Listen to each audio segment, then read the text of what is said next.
All right, everybody. Welcome to another episode of Psycho's Platters, always powered by coffee each and every time. I know, not a very usual spot, if you will, for me to come on a Sunday, but needless to say, I thought I'd come on here for a while anyway. I did alert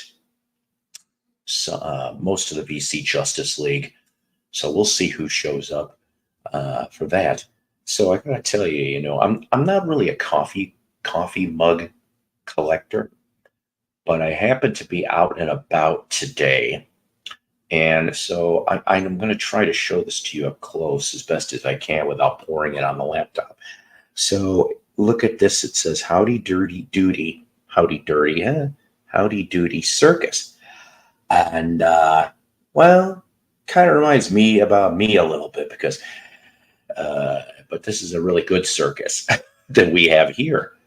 You know, you guys amaze me. We had over 400 views in 2 days. All right. And that's because we have the best audience and the best guests. And this is one of my lovely people here. She is a godsend to me in my life. And so is this one, actually. And you know what? When you come up here, if you have time, we're going to talk about last night's tomato show. Nothing bad. Nothing bad at all. I watched most. I couldn't. I maybe watched about close to 2 hours on that. And maybe some of you people out there know that some of our VCers, yeah, and see, it's funny when BB shows up, DD shows up too. The only reason why I did it this early is because I may have some stuff to do later today. And I felt bad. Yesterday, I was going to do a show. Jen kind of knows what this is about, but it was part babysitting issue. And then after that was all said and done, which didn't affect me too much, I just really didn't feel up to it, on the energy level wise. And I hate that when that happens. And I know Sunday afternoons aren't exactly maybe the most optimal. There's probably other shows going on. I know that James is doing his thing. Here's another gentleman. Boy, you were baked last night, weren't you? I read like about 90% of those comments. I did. You know what? I'm trying to get myself presentable enough to climb up. Yes, please, and thank you. Dee Dee got to see me in my hungover glory, but I think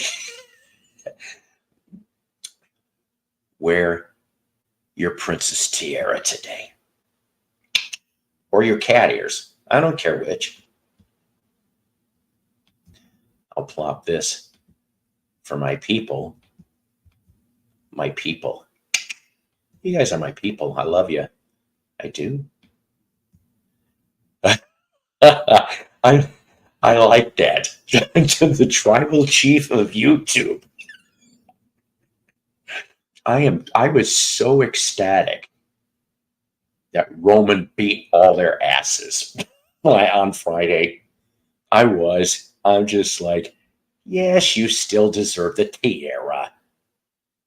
Why not? And then, but that was a great SmackDown, honestly. I saw an interesting mock-up poster. Okay, that I don't know. Is this foreshadowing? There may be 3 bloodlines. This is getting complicated. And I know for you wrestling people, you're like, firstly, you're probably like, he's already talking about the damn wrestling already. But I got to tell you about this poster, and I'm sorry, I wish I could pull it up for you. But obviously, the Bloodline 2.0, you know who's in that. Your original Bloodline would be Roman Reigns, Jimmy Uso, Jey Uso, and Sami Zayn. Okay, and I'm going, I kind of dig it. I dig it. And Roman's supposed to make a babyface turn. So this would be great. And then there's a third version that has The Rock and others. And I couldn't recognize the other people in there. It's better that you didn't see how bad this devolved later in it. I got very fucked up. Oh my God, you almost puked in a hat? That's extreme if you're puking in almost puking in a hat fucked up, as opposing to puking in a toilet or puking in a garbage can. Puking in a hat, that is not pleasant.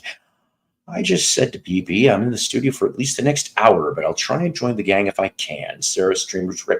And it was. And I was actually going to try and climb up there with the rest of the panels when they opened it up, but I saw that BB was gone. I think, David, you were still there for a little bit, and then I think you left, so that's why I didn't come back on. Yeah, well, yeah, it was a fun panel. Really was. I got to see some of that. But you know what? I have the most fun people here. I do, with my howdy doody mug. It's howdy doody time. The bombs have hit the Rhine. I know I'm making shit up as I'm going along.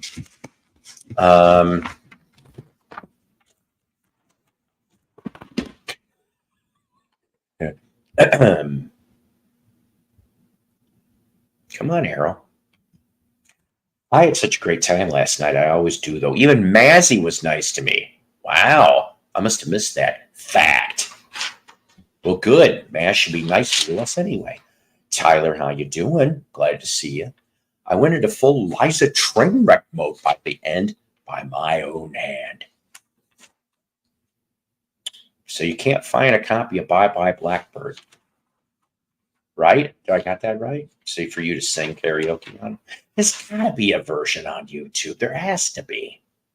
When you don't ask yourself, what would Jesus do, but what would Liza do? The WWLD. I cause my own problems.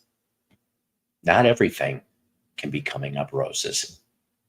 I stuck it out to the end, which for me was at least some, holy shit, you are a trooper, sir. A super trooper. I thought Jen was more adorable. Oh, you betcha. Okay. And I don't know, truthfully, if it was the wine or whatever. But, I'm going to say this since everybody is in the room from that.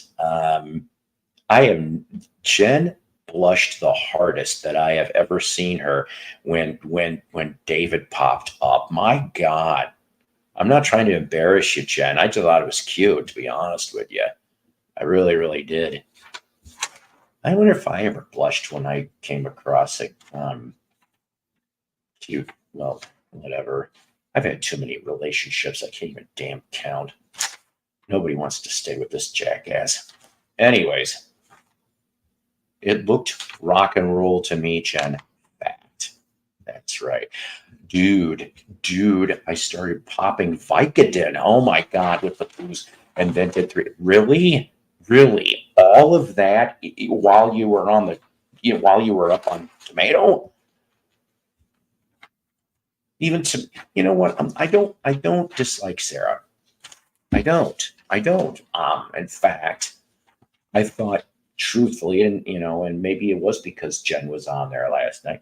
I thought that was one of the better tomato shows because I usually 75% of the rest of the time, I can only tolerate about 5 minutes, and then I have to change to another channel because I can't deal with it. And drank more. And yes, and you caused, well, admitting it's the first step of the 12. That's what I always tell everybody. So, new subscribers, yes, there are, but I can't see you. That's the one thing is when the numbers go up and YouTube takes a while to put the names in so that I can thank you guys for joining the Psycho universe. I really appreciate the dozen people currently here right now. Or more now, excuse me. The only rest in peace, and I'm sorry, I know there was more people that passed away this week, but Chichi Rodriguez, and I know you're sitting there going, Chichi Rodriguez, the golfer? Why the hell are you mentioning Chichi Rodriguez? Well, because the Devo used his image, and they did it in a painting for one of Devo's 70s album covers. So, late 70s album cover. It was late 70s, early 80s. I don't know. Point of the matter is, it's the one with the golf ball, and then you got Chi-Chi in the front. Not to be confused with Coochie Coochie, which is Charo, and not to be confused with the Elvis film Charo. If you understood any of that, please write to Psycho's Platters, P.O. Box 6969. Hillbilly Hell, Arkansas. Hillbilly Hell, Arkansas. Fred Durst's best WrestleMania performance, yes or no?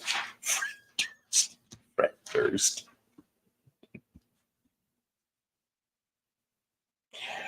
Oh my God. With Fred Durst right now, the thing that makes me laugh, and it's not Limp Bizkit, they were on point on one of the more recent that little festival they're doing. They actually were on point. They did a great job, okay, which I was very proud of because I wasn't much of a Limp Bizkit fan in the 90s. I can't believe they had to have signed Corey Feldman for laugh value, okay? Because if you've seen any of Corey Feldman's live video,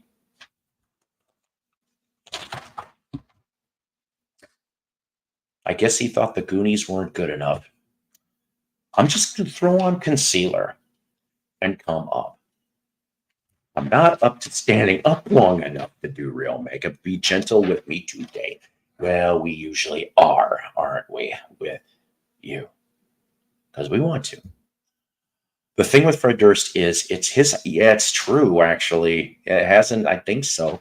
I've read articles on Limp Bizkit. We will get to shortly the title of this episode, The Son of Rock and Roll Raised on Radio at the Great Raider Reunion. Some titles are great. Some titles are like, what the fuck? But I don't care. I try to go and do the best I can. I really can.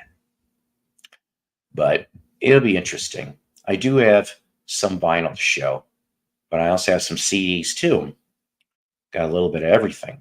Got lots of different things to talk about. But before we get any farther than that, so Chi-Chi Rodriguez, sorry you passed away. Also, Brian Beebe, I hope I'm pronouncing that right. Beebe? I don't know. He was attached to the Cheap Trick universe, okay? He had his own band, but he also would sometimes perform with Robin Zander when he would do his solo thing in the group. So he passed away too. And then prayers going out. And we've brought up Mike Panera before, about a few months back. Mike Panera, still hospitalized. Prayers for him. He is waiting for a liver transplant. That is the reason why he is still hospitalized. And then this just came down the wire yesterday to me, but prayers also to Jim Valley. Now, Jim Valley, I met him in the early 90s, but I'll tell you that story in a second. But with Jim, he was a member of Paul Revere and the Raiders in I want to say 67, 68. And so, it's so ladies and gentlemen, just shelve this in here. My first guest of my show is none other than Cinderella Sunshine. With the tiara and the kitty ears. I gave you them both at the same time. Where did you go? Cinderella Sunshine. You know what that is doubly gorgeous. Two mints and one. Two. For the price of two. You know what? Let's talk about last night. Okay. Just for a minute or two or three. We can. So you know what? I'll tell you something. You pretty much commanded the whole thing. Even when I went train wreck mode? Yeah. Yes. Okay. And I think that that's neat, and that even though you were what you said you were, most of the time you were still in control, giddy and otherwise. I You took were very, myself on timeout and I started crying and I came back. I was like, okay, we're yeah, good. We're yeah. back. I got this. I re- I remember my sowing my oat moments back in the, well, let's see, what was it? I drank from 17 to about 40, and then really cut down. And as far as The for, saddest part is that this yeah, is cut down, but it took a weird turn and then I just leaned into it. I was like, fuck it, I'm numbing out right now. And the worst part, it was a fucking misunderstanding. And all's well now, but it was like, oh god, I ruined it for myself. ah, I hope the episode is going to be there for quite some time so we She can put it all behind the have super Uber. posterity. She put it behind the super Uber paywall. Oh, really? So that, well, see, I'm glad I watched it. See, now look, of course. So, I concur. I'm telling you, people, this is the next VC power couple, is these two. We just need to make it happen. So, but I mean, it like I said, I thought it was a really good show. I thought it was fun. What did I say to you privately before you went on? I That said, it "You would be got great. this. You got this," and you did. So there you go. Now you've been on that channel there, and excuse me, I'm not sure I'll ever be asked back after how it went. you'll be asked back. Trust me. She didn't Trust even get me. through half the stuff she wanted to, and she was like, maybe we'll do a part two. And I'm like, I heard yeah, that. See, I'll that's the behave. excuse. I'll That's behave. Yeah. Wow. Good job. That's a good excuse for a part two. You see what I'm saying? So yeah, it's all good. It's all good and good. It, trust me. And yeah, I like was I over said, here like, it was just getting to the interesting shit when it went out the window. I was like, oh, okay. I didn't even get to tell the whole Ian Hunter story after Rachel was like, yeah, we're going there again. I'm like, fuck me. well, guess what? Tell us the Ian Hunter story. Oh no. Uh huh. Oh, because I mean, like, everyone here knows it already, though. Tell Please it tell again? us the Ian Again? Hunter Oh, story. oh, don't make me big when I'm hungover. All right. I'll do There. it small. Okay. So, I Okay. mean, this was like yet another attempt at meeting Ringo because it was when he was with the All Star Band in 2001. Okay. And clearly, I had not learned yet that it's not going to fucking happen. Ringo leaves before the band stops playing.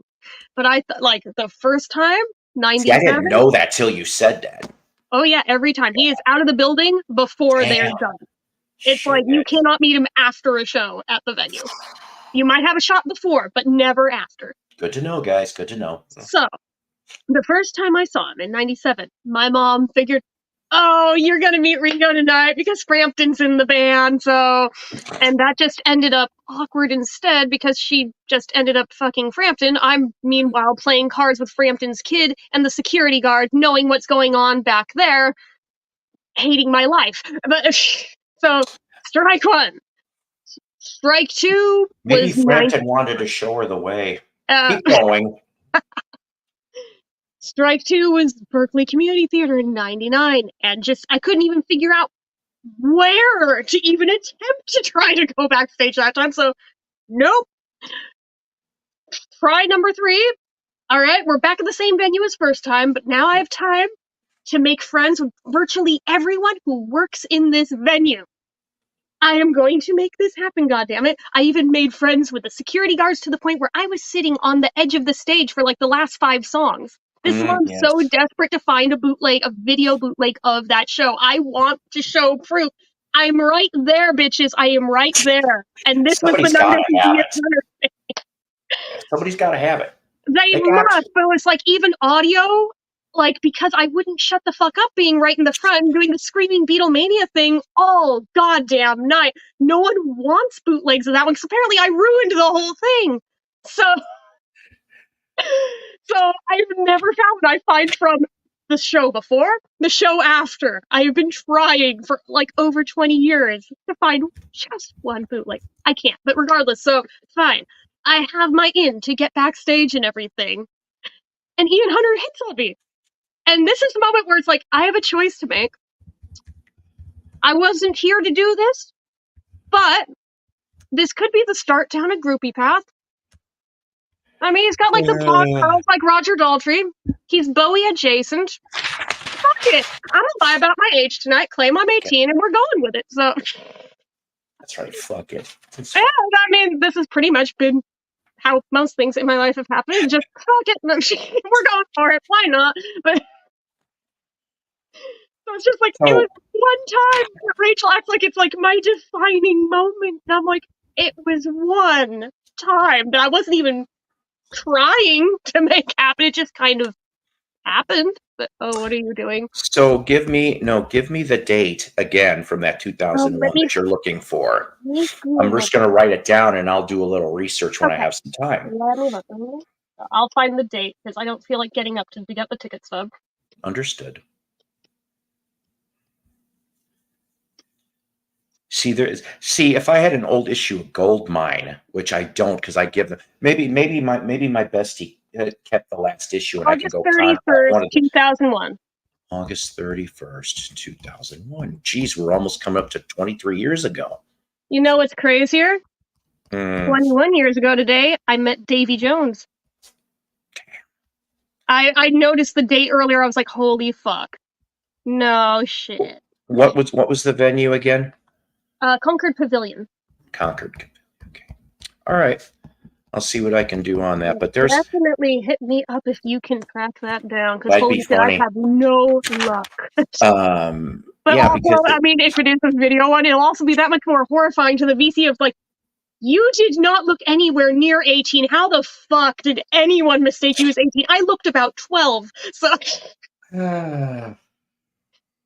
it's like I've always looked young for my age, and that was no exception, just in a bad direction. Yeah. Geez, at least you didn't go down that path. I wish I remember the name of the damn documentary. I don't know if we talked about this before. So I tripped on it on YouTube, okay? And it was the main guests were Carrie Crome, who she worked with the Runaways, and Sandy West. Oh shit. Okay. Yeah. And at least I think I got that right. She played bass, the lady she was only on one album. Okay. And that was the second one.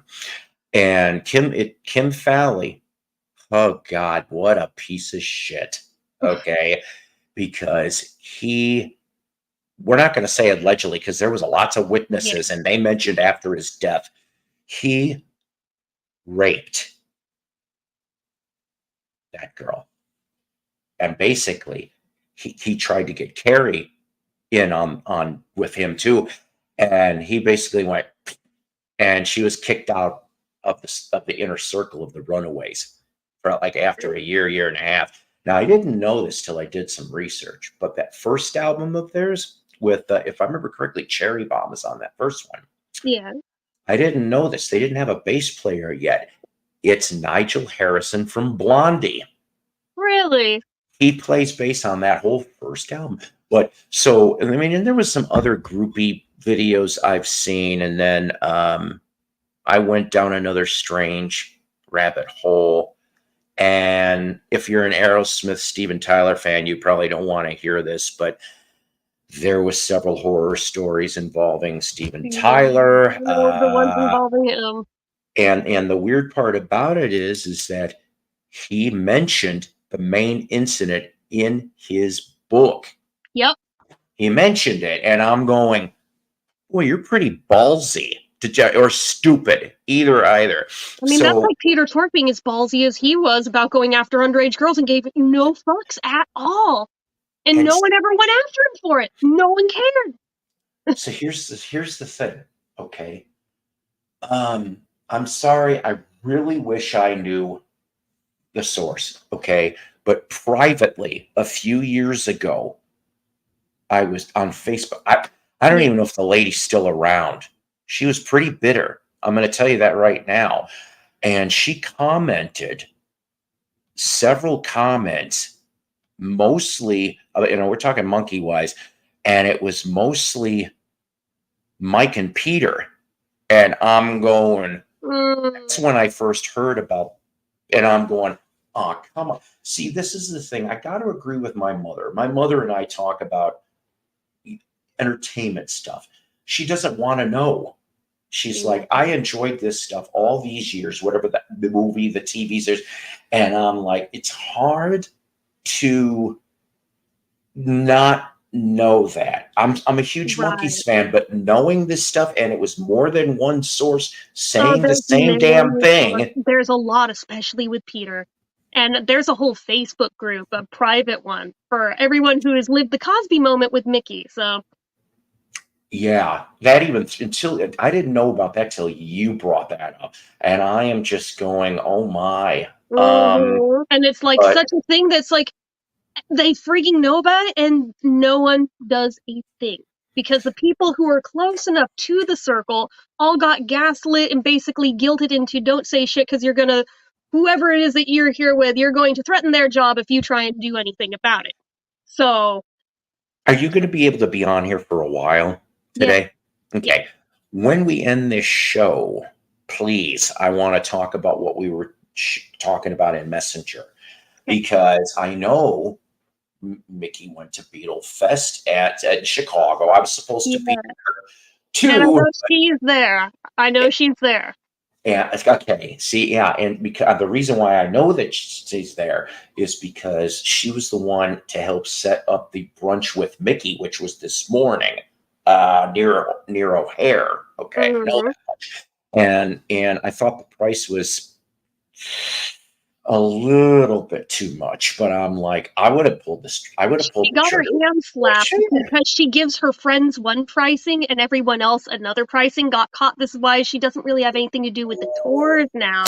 But anything outside of the tours, she's still interlinked with because they haven't ousted her all the way. But she's on the way out. So good, because very good. I'm sorry. She's always been bad news. See, and that's the thing. I didn't know that at first, but I would say maybe a few months later, I started seeing cracks. The first cracks I saw with her were because of Dave when I was dating him. And, like, he would have me on Skype and she would call and he'd put me on mute and let me listen in just so I could hear her, like, talking crap about random fans, name dropped in all of things that they'd post on Facebook. And her making fun of it like it's the biggest joke in the world to her. It's like, what a disgustingly bitter person. I'm just like, what? I had to ask him one point, has she ever said anything about me? It's just like, not that I know of. Let's find out. The next time she called, just like randomly asked, so what do you think about Jennifer Abraham? Who the fuck's Jennifer Abraham? It's just like, now I'm thinking, hey God, she doesn't know my name? Perfect. Thank you, David. That I think that was what it was called, because that name sounds familiar to me. And I mean, I don't know. It's just, I can't see. Yeah, reading about 60s and 70s musicians, actors, and their love of underage, and I don't get it. And the thing is, okay, and I know, I'm sorry, I'm going backwards a minute. It's okay. Elvis Presley, Jerry Lee Lewis. Yeah. There's two examples right there. Okay, and everyone knew, no one cared. See, and I actually thought for the longest time it was just a Southern thing. No, it's not. It was the culture. It was the culture, and I'm like. How do you? I am a normal human. I would never, ever. It's disgusting. Right. It's just like one of those things where, I mean, like, I grew up, like, abused that way and everything. So I see that, I'm like, get the fuck away. Like, if I'm seeing any inklings usually. So. Well, even though you got roofied by Mr. MD, at least thank God nothing happened. I wasn't underage. Yes, thank God. Oh, jeez.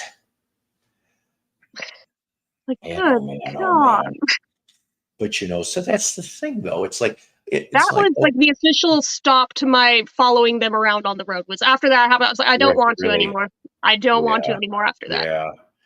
I don't really know if there would have been, like, any band or person I would have just been like, I got some time. I'll go to about 10 consecutive shows. I'll make a mini trip out of it. I never thought about that, nor if I had the money would I ever do that. It's just at the most highlight, any if anything, would be like, sure, I'd like Backstage for a couple minutes. I've done it before. I'm spoiled. When I've done the Backstage things, Eddie Money, Night Ranger, Romantics, Ides of March, things like that. I know how it's like, and I didn't see one skeezy incident in any of that stuff. Yeah. Maybe just a little too, but most of the time it was great. It was a blast. But yeah, I mean that's oh boy, yeah. Kim is like, wait, what? Yeah, Yeah. we're talking about skeezy musicians of the Mhm. past and probably And like present. there I mean, was so much shit. I was totally like prepped to go down that path with Sarah's show last night if she had mm, wanted to go there. It's like I'm an open book. Everyone knows my damn story. I put it out there first, so no one can use it against me. So it's one of those things where I'm much like, I smarter don't that mind. way. Yeah, it's like I don't mind talking about it, but it's just like, Right. oh shit. People are always just like, wait, what the fuck did you just say? Well, I'm sorry that my life has often been stranger than anything I could make up. Was like, I don't know how the fuck I find myself in these things a lot of the time. So, but the Okay. So, worst part with the Mickey one, I was okay. warned: do not find Oh, yourself alone at a bar with Mickey. Do not accept oh, drinks from Mickey. And I didn't think that I even like registered as a blip because most of the time he had like select deafness. Like if females are talking magically, he's deaf. But if anyone else is talking, so I was like, I didn't think he even liked me at all. So I'm just like, I didn't think that I was possibly in any kind of danger's way with this one. So I was like, okay. what the fuck? Hey, Robbie. Oh, yeah, I mean, and that's the thing, and I don't know, I feel bad. Um, is it wrong that I kind of just would, I don't want to say would love to have a show, an episode like that, but if, because I said since I started this channel 13 and a half years back that I wanted to show all aspects of music. And I hate to say this, That's part of fine. pulling the curtain and the seedy side is it's got to be, I mean, there's better channels than me that can talk about that stuff, but I guess I would love to find, no, I don't know, a half a dozen different, and they wouldn't even have to come on, or they could stay in avatar mode for all I care. Explain the stories, tell us what the Mhm. heck this is all about, so that we can deal with that. Now, this gentleman here, I Yeah. know dang well coming up. Oh my God, could you have big enough sunglasses? I think Oh you have boy. bigger. I something tells me you do, but of course he's probably doing this because of the end result of last night. Yes. Ah, Jesus. Yeah, because by the end of it, I had these on to like both between crying smeared makeup, Yeah, but then also just I am so fucked up that no one needs to see my eyes right now, and also I'm squinting at the screen because it's too bright, and oh my god! But that's the way I feel right Hey, now. I mean, John. literally, I just rolled out of bed like from Yes, after unfortunately. everything was said and done. I didn't go to sleep till almost 8 o'clock in the morning. I I think mean, that was like a lot of us really. last night. I sleep around the clock, literally. I fall asleep 8 o'clock in the morning. Next time it'll be 10 o'clock in the morning. I'll be waking up at 4. The next day it'll be waking up at 5 in the afternoon. Next day it'll Yeah, be Damn. 7 in the afternoon. I mean, literally around the clock. Just imagine an 8 hour, 6 hour thing going around. That's like I've never had a set schedule. It's always been perpetual. It's yeah, crazy. I makes don't know sense to anybody me. else like that. I've known a I few people like that. I'm not one of them, but I know people like that though who you can know what it operate is? that way. I can't just fall asleep at the same time. I'm like continually going. So as I'm Hmm. going, I'm pushing myself farther, which in turn makes me, after 12 hours, This is heavy. 15 I'm taking hours, notes Okay. It was, 15 I figured nice hours. intro. because I mean What this is like how it's actual metal, so it's heavy. Yeah, that would hurt. Yeah. 15 But I would hours. Yeah, like I'm saying, a person stays awake, will not fall asleep till about the 15-hour mark. That's Sounds when a person right. starts getting tired. Like you try to go to sleep at the 12-hour mark, unless you're just going to take a nap or something. I mean, really, it's a lot harder to try to go to sleep. Especially if Yeah. you have like any kind of insomnia issues or See, something. I'm the opposite. I'm narcoleptic, so I sleep too easy. Ooh. Oh, there are times when I'm Mm. like that. There are times when I'm like that when I have a easier time falling asleep. I try to use my bed as a trigger. Like I don't use my bed for anything but to go to sleep, and a lot of people will use their That's bed to that's good read. to do that though, because it does train your brain to associate bed just Right. I down for don't the count. even lay down. I don't barely I even eat standing up. Like I am always on my feet more than the only more time most time I'm sitting is like doing these things. Half the time I'm walking around like Ricochet Rabbit, Good boop boop though. boop throughout this whole place. I did have a great Oh time man. last night. Jen, I applaud your appearance. I mean, it was very very well. Honestly, I don't think anybody even knew you were crying or had runny makeup or anything until you took off your glasses I was just and like, really do let we it be care? I known don't like know. that Do you were I crying. leave them on? Do I take them off? I don't know. The one time when you were down like this and you were going like this, you were just like putting your hand over your whole face at the one point. That's when Sarah kind of stopped the show. She goes, "You know what, Jen? I think you Going need to go to Avatar Avatar." mode. Well, that I like reclined in the chair back and like the room is spinning. I need to like lay back for a minute. Yeah, Otherwise, it I'm looked gonna like it. bar.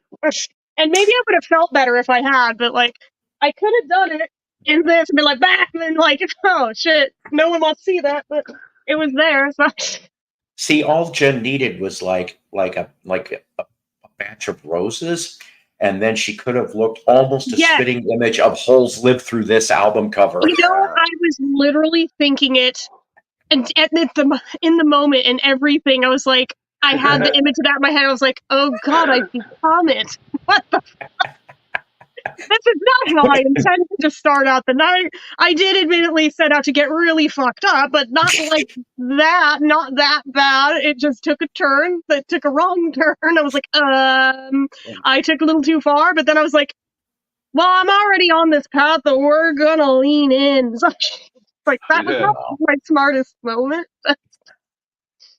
I'm And often see that not the smartest. that's why Psycho's Platters is empowered by whiskey all the time, because then I'd be sitting there honestly, right into my pew. No, that's this really is what it better. was. I mean, because Jen, you weren't the only one affected. Sarah was wasted almost by the really by the But middle here's Yeah. of the the thing, show. it wasn't She just the was. booze. I was on an empty stomach. I had not eaten anything Oh all no! day with the Mm. intention of thinking I'm going to get really drunk so she can ask me anything and get the most unfiltered version of it possible. And then I'm over here like, fuck it, I'm going to pop 5 Vicodin and do 3 edibles on top of it and then refill my Mm. glass and Uh, drink some more. It's like one person in the chat was like, you really shouldn't be mixing those. And I'm like, I know I I'll shouldn't. tell That's you why I'm what. doing I it. But see.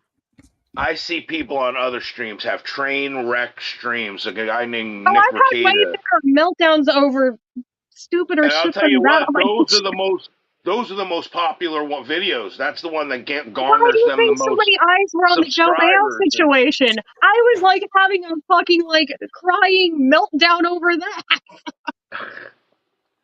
for like It's what just was it funny. like an hour, just like sobbing uncontrollably to a camera. People were like, "You should probably delete that one. Fuck you. I'm leaving it up." Sometimes you know what, like when that happens, it gets so like overblown though, like by the people that Yeah, are watching because they don't know the full story. Like none of us knew like you had an empty stomach even. You know what I mean? Like yeah, so, like when you're only missing part of the story, you start making up things in your mind, and you start mhm, adding things, and then that becomes the story to the right, people. You know what I mean? right. Because they've added those details in, and it makes so much sense to them that they're convinced that she just can't handle life, or but not realizing that it's the liquor, not having food in your stomach and stuff, and literally at the rate and the excitement you two were both at, like you were sipping And it was like continuously. the not only that, but then like the adrenaline kicking it in that much quicker Right, and that's what everything. It was happens just to like, me. I don't. oh shit. I don't realize how many cigarillos here I smoke when I'm on camera. I'll go back and Hmm. watch. I go, holy moly, I smoked 10 I mean, you've in seen little in the two karaoke hours. streams, even with non-alcoholic stuff, like within a few hours time, Olive like shotgunned like 4 sodas and wondered why I'm flying. It's like, gee, I This don't know. Could it be like atmosphere. the unhuman amounts of caffeine you just ingested? I don't know, but It's the atmosphere you're in because literally we're paying attention to the screen. We're trying not to miss anything. So it's kind of like putting your keys down somewhere and then forgetting where the hell you put them because you were carrying this and that. And like, it's the exact same thing of our brain, you yep, know? So if we can kind of understand that, we can maybe grab a grip on it and like, right. for the future, but it's great content. Oh yeah, there is definitely that. That's like, I haven't ever Everybody banned loves a there good now, but everybody loves a rubberneck at a good train wreck. yeah, Everybody. and like I said, that was why I You betcha. intentionally starved myself all day leading up to it because I figured I didn't think it was going to take the turn it did, but I was figuring it'll probably be some level of train wreck, but fun train wreck, It's like, Yeah, right. this is why I even made the comparison that other people have about me. They're like, yeah, basically take away the fame aspect of Liza Minnelli. You're just her. I'm like, yeah, I know. Shut the fuck up. I know. I know.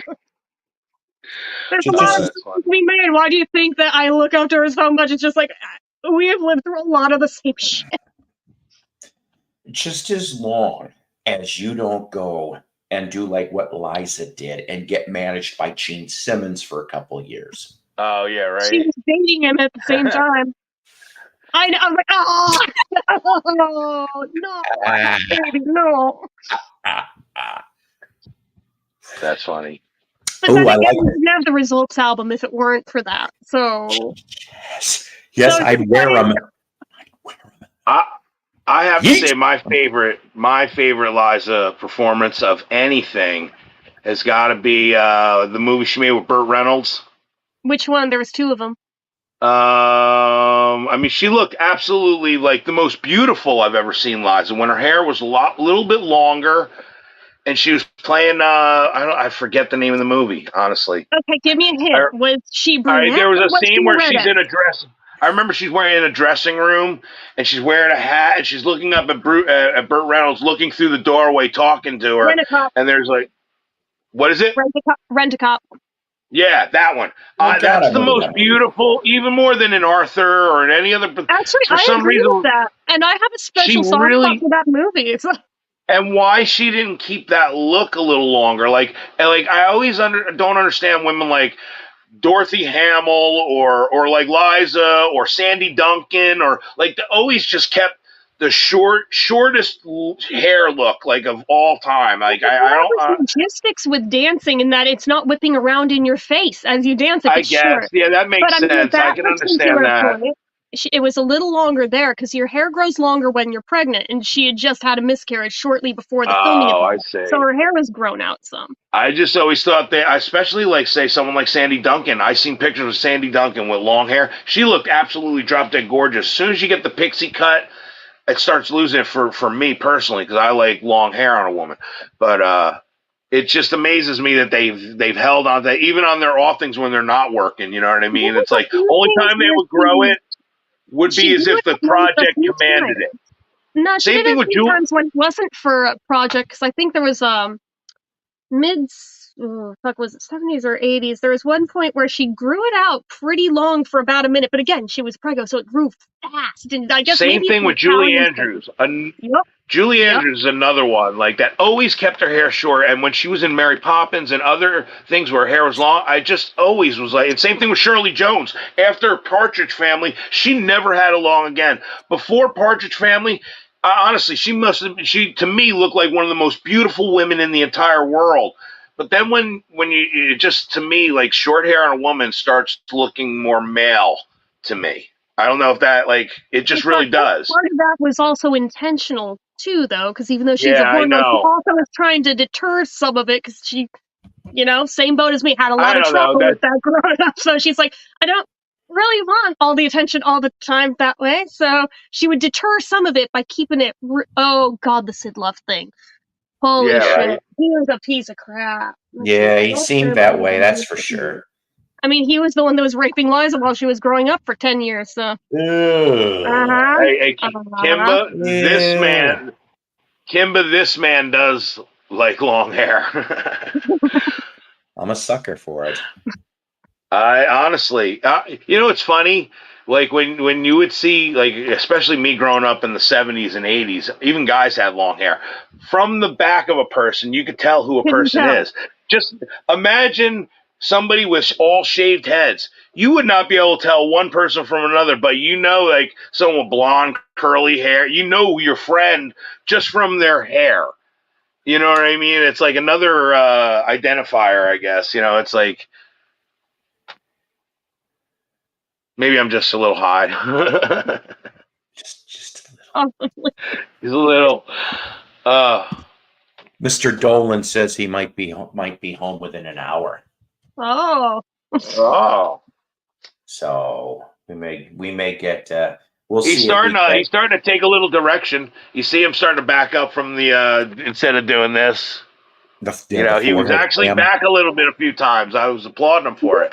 I was applauding him for it too. I'm so proud of you. And then by the end of it, he was right back up to it. I was like, oh, yeah, I know on, it's a habit. I think we could break him out of it a little. He's his comfort zone. Too. Maybe he doesn't feel comfortable on camera. He doesn't like But then I would say go to avatar mode. Then you know what I mean. If you're not comfortable on camera, just I know a few people like that.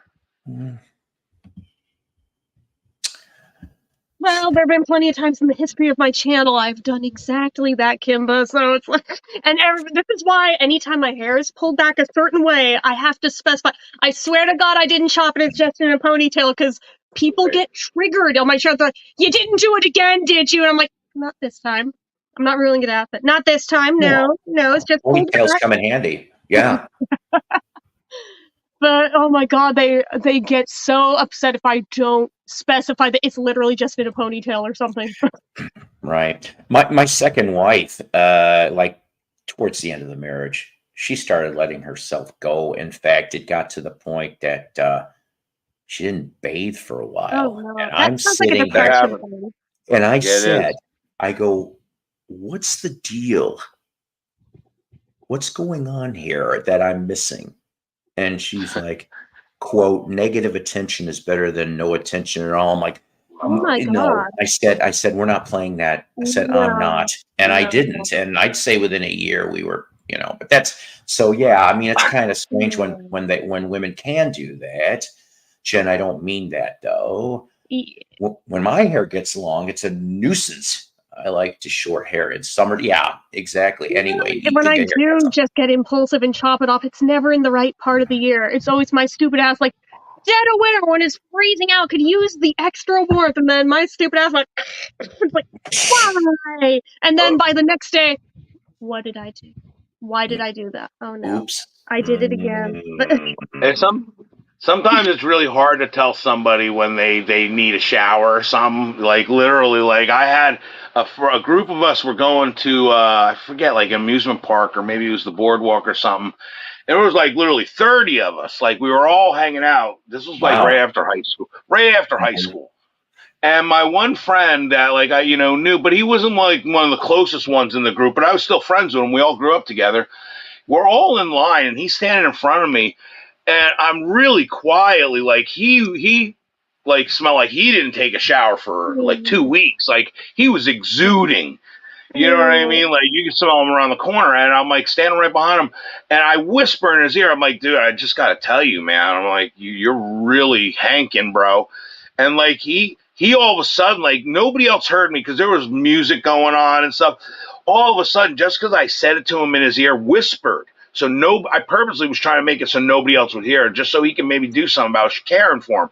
He all of a sudden like pushed me away, like, yo, man, like he started screaming, what are you doing, man? Like brought so much attention to like that moment. Like I'm like, oh my God, man. I just walked away. I was like, all right, stink, bro. The male versus female difference here, just the way that would be handled. I couldn't believe it, man. I was trying to just like, tell him, but he was, like, I don't know what he was on, or like he must have thought like I said it out loud or something to him. It sounds like he just reacted like it, but I really just whispered it in his ear, and it was just mind blowing. Just to mention out there, we're not making fun of this at all. It's just describing. It's like I'm bipolar, so I mean, I unfortunately I know what that's like. That's why I immediately was like, that sounds like depression right there. Like when it gets real bad, yeah, that can easily become a thing that kind of goes It out the can be window. You're not some prioritizing taking care of you.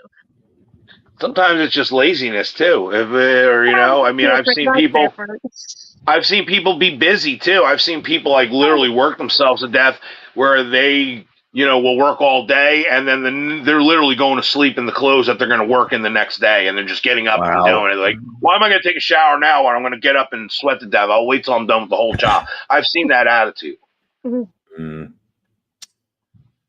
Oh. So yes, part 2. Oh, you know what? I was going to say, Paul, you brought up before we came on. What the hell is up with freaking Corey Feldman, dude? Like literally, I'm, and you know why I asked this? Because all of a sudden, in the last like 2 weeks, I'm getting all this Corey Feldman stuff in my feeds, and I'm not typing his name in. And like, what the hell is this? This is a push for Corey Feldman. I mean, honestly, this is a Spinal Tap thing, I think, where he's purposely being so bad. Purposely and playing it like Fabio, like he is like literally. I've seen a video like he's pretending like he's Eddie Van Halen, and he's doing something a 6-year-old could do on a guitar. And it's like the comments are like, "Here, ladies and gentlemen, is something anybody can do anywhere in the world." You know what I mean? It's like it's brutal. I don't know how someone will subject themselves to that kind of ridicule unless they're trying to be Spinal Tap, trying to do this and legitimize it. But if he's the greatest portrayer of that because he looks so legitimate. Like he's like so blind to it. He really does. I mean, I don't know what to make of it. There's a meme video out there on Facebook. I might have shared it once on my feed. And it simply said Yoko Ono and Corey Feldman. Yeah, I saw that. Landslide. And I am just, I knew what was coming from the Yoko part, but I didn't know what was going to come from that. Oh, my God. I'm like, oh, my God. I said, this is too much. I said, I know exactly what half the Yoko is. Oh, God. Honestly, I don't know what to make of what like he's becoming. Like he's becoming this cult thing. I mean, obviously he's getting fans for his weirdness, but in a William Hung kind of way. When you see William Hung on American Idol, when she bang, that's the basket we're putting Corey Feldman in. You know what I mean? Like the weird, and he's doing these Michael Jackson moves, like that are just, and he's got the little hair thing just like Michael Jackson. I'm waiting for One White Glove. He's doing like literally the moonwalk. He's done that before. Yeah, seriously. I know, right? He probably did it. He probably does. It's just what like. With the one sequence before is an homage to Michael. I don't know what to make of him. It's just like almost frustrating because like, is this shtick? Because let me know if it's shtick or are you fucking bug shit crazy? You know what I mean? I think it's both. To be honest, I'd shake his hand though if I met him. I'll tell you. Totally sideways thought from that, but because you mentioned Michael in the glove, it just reminded me of my youngest sister. I don't know why. I don't know what her deal was. She had like this irrational phobia of Michael Jackson when she was a little kid, and I don't get why. She was convinced she'd wake up and find him. That's a new one. I never heard that one. Phobia. So I don't think you have to worry. But secondly, that's like Michael Jackson's not gonna be in your closet. Do you want me to check your closet every night and show you he's not in there? No one is in your closet or under your bed. But after a while, she probably seen Michael Jackson as Thriller or something, like with the big green eyes or something. Hold on. I was evil during a sleepover she had with one of her friends once who, one of her friends who was a Michael Jackson fan. One of those silver gloves, and I left it on her pillow and just waited in the other room. It just waited and quietly had Thriller playing through the wall. Imagine if you had a bad sister, and her friend thought this was just like the funniest thing she'd ever seen. I was just like, I am a terrible person right now. You're bad. I have to see how this That's plays so out. hysterical. That wasn't even a kid. My God, I was even a kid. She was 14 years younger than me. This happened in this house. Therefore, I was definitely a grown-ass adult knowing what I was doing. Ladies and gentlemen, on our next episode of Psycho's Platters, we discuss the new disease, MJ Mania. Fear, the Imagine if fear you of had. seeing Michael Jackson everywhere. Next time. Imagine if you had. Eventually, but when she was like, I don't know, 8, 9 years old, she was like dead serious, terrified. And I was like, what triggered this for you? I don't understand. Imagine if you had one of those back in the day. They had the California raisins. Remember them? They had a Michael Jackson. They had a Michael Jackson version of a California raisin. Imagine having one of them stuffed animals. You put it on her pillow when she woke up. Oh, God. no. As far as for the shtick, watching him in the early '90s, meaning Feldman singing "What's Up with the Youth," he thinks he's talented. Well, let's see. This came into my mind, if I remember correctly. Oh God, I can't believe I'm bringing this up. Dustin Diamond, aka Screech Rustin, Screech. he also had a CD at one point or another. Yeah, he did. They all do. They all do. I have a Glenn Scarpelli album from One Day at a Time. You know what I mean? God, I forgot they all about do. him. He's I the most forgot about shameful him. of my birthday buddies. I hate that I share a birthday with him. Oh, really? With Glenn Scarpelli? No, with Screech. Oh, with Screech.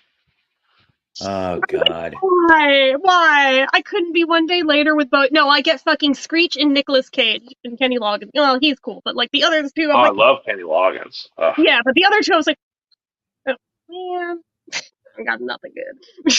But I know that Corey just put out a new record.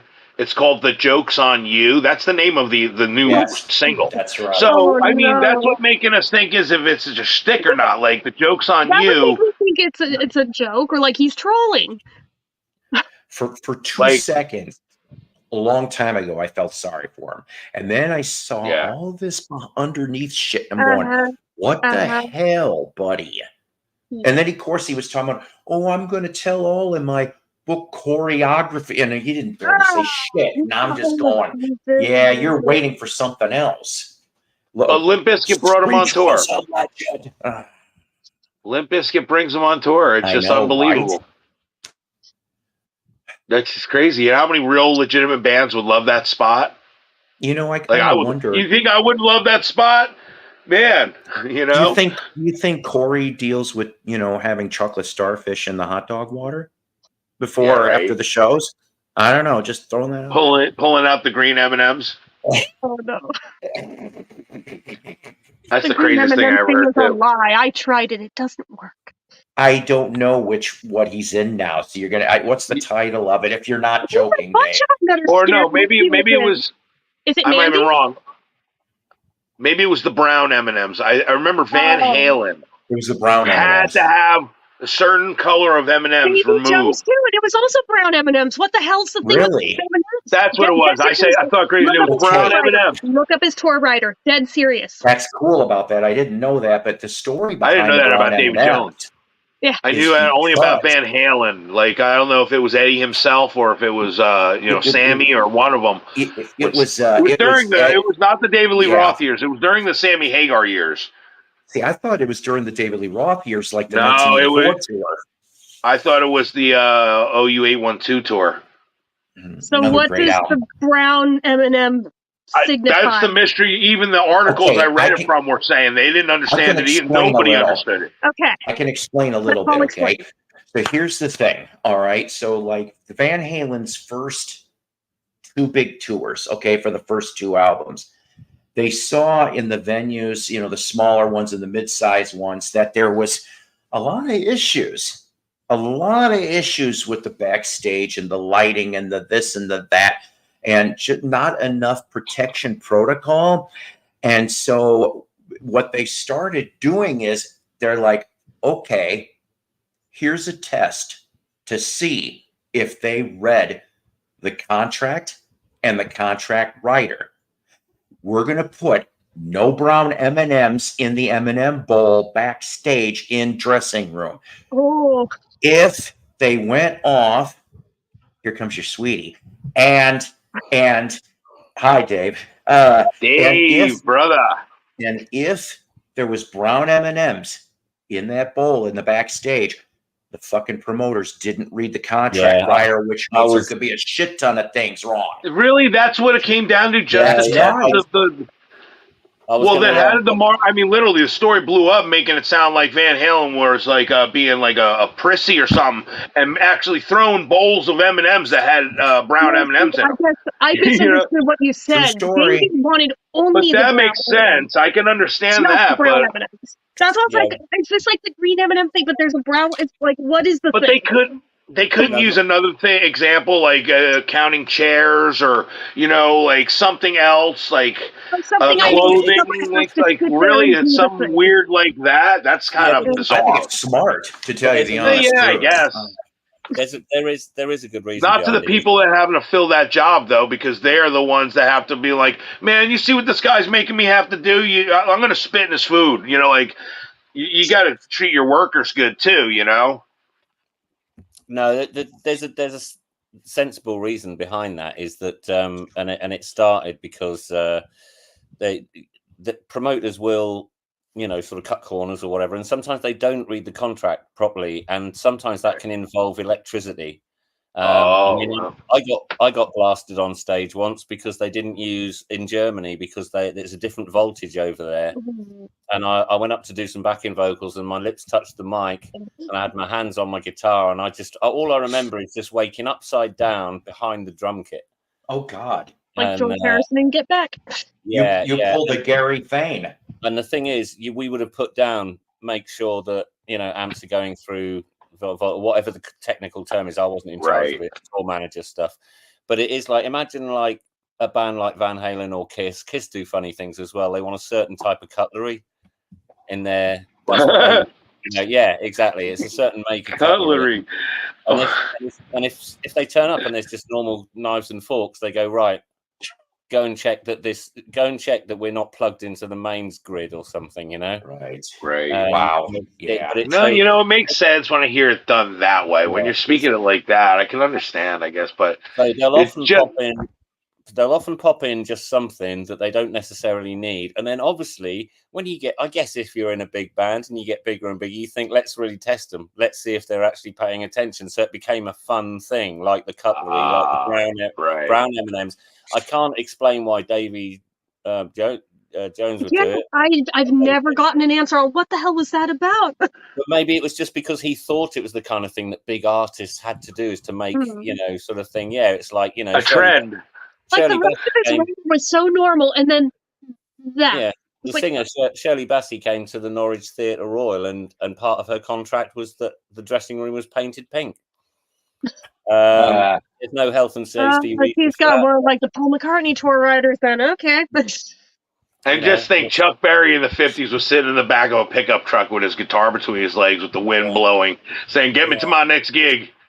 No, I mean, forgive me if I get it wrong. Forgive me if I get it wrong, whoever fans these are of people.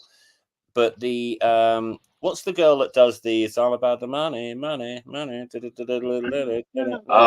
Whatever it is, that artist. I know who you mean, but I'm trying to think of who it's not Rihanna, is it? It's someone else a bit like that, but not quite so high thing. Anyway, I mean, the point is with that one. Hey, there he is. Anyway, your tripod. I got it. Oh, there's the echo. Jesse. Yeah. It was. We were on a. Got echo, bud. Woo! Here, I'm gonna mute you so you can figure it out. Oop, wrong button. I muted him. Hopefully he can fix it. Anyway, the end of that is that we were on some bill on a festival, and she was on there as well. I just remember them, like the roadie, the crew at the backstage, being really fucked off because she wouldn't come out the dressing room and go onto the stage until they'd mown the stretch of grass that goes between her dressing room and the right. Seriously. It's like, really. Dude, Paul McCartney's so picky. Like, he'll have tapestries that have to be hung in like precise angles and shit for feng shui. I'm like, but on that one, On that level, I'd say he's Paul McCartney. He's not someone who's just had a big hit and a moderately successful I know, but album. like the level of detail in his writer is so stupidly obnoxious. It's like, Paul, you're just fucking with people. Stop it. See, now that's funny. While you keep talking about this, I'm going to pull up something I think I hopefully saved on a tour rider that I tripped on Facebook. Yeah. No, keep going is what I'm getting at. So I mean, like, go ahead. no, I was just going to say, you know, when in the Visage and stuff, it's like, you know, I always ask for tea making facilities, a white towel for afterwards. That's reasonable, though. Yeah, that's reasonable. Bar of chocolate and stuff like that. It's like sort of 50 quid per member is what you get asked. So I guess when you get to Van Halen levels, it's like anything you want. All. Bring the camel in, and I want that statue of David over here, and I want 3 columns with, you know, different kinds of leopard imprints in there, and I want my gold pillow with mint on it, and like, you know, it starts getting like overblown. But I know if you have the money and you're insistent, is like, yes, boss, yes. I did hear that. What's the name? Mariah Carey went through a weird phase of wanting a basket with 3 kittens in it in her dressing room each time. But I mean, you get to keep the kittens, or are they just to play with? No, they just come in and then go off. She didn't want to make a sandwich with them or anything. No. You know? Woman have, like, that would bring a new funny, meaning to the word eating pussy. Oh, very good. Very good. No, but just it's people like that, and then there's people you would expect to be like super diva with it, and they've got like 3 items on the rider, and that's it. Yeah, but I mean, if I asked for something like that, they'd go, no. Exactly. Knobhead. Yeah. Damn it! I tried to find, and I guess obviously it's missing. But I did find something else that I thought was minorly amusing, and it had to do with, and I'm assuming this is a spoof, but I'm going to pull this up anyway. And it had to do with a letter to the band of a wedding. Oh boy. And it's called The Wedding Gig. So maybe you guys have heard this before or not, but it says, "Dear band leader, we look forward to your performance at our daughter's wedding. If you don't mind, we would like to request a few of our favorite songs. If you could play," excuse me a minute. All right, I muted him again. Sorry. Anyway, so we would like to request a few of our favorite songs. If you could play these at some point during the reception, we'd be grateful. Any Keith Jarrett composition from his solo series, please arrange it for full ambiance. No, excuse me, full ensemble and nothing in 4/4, please.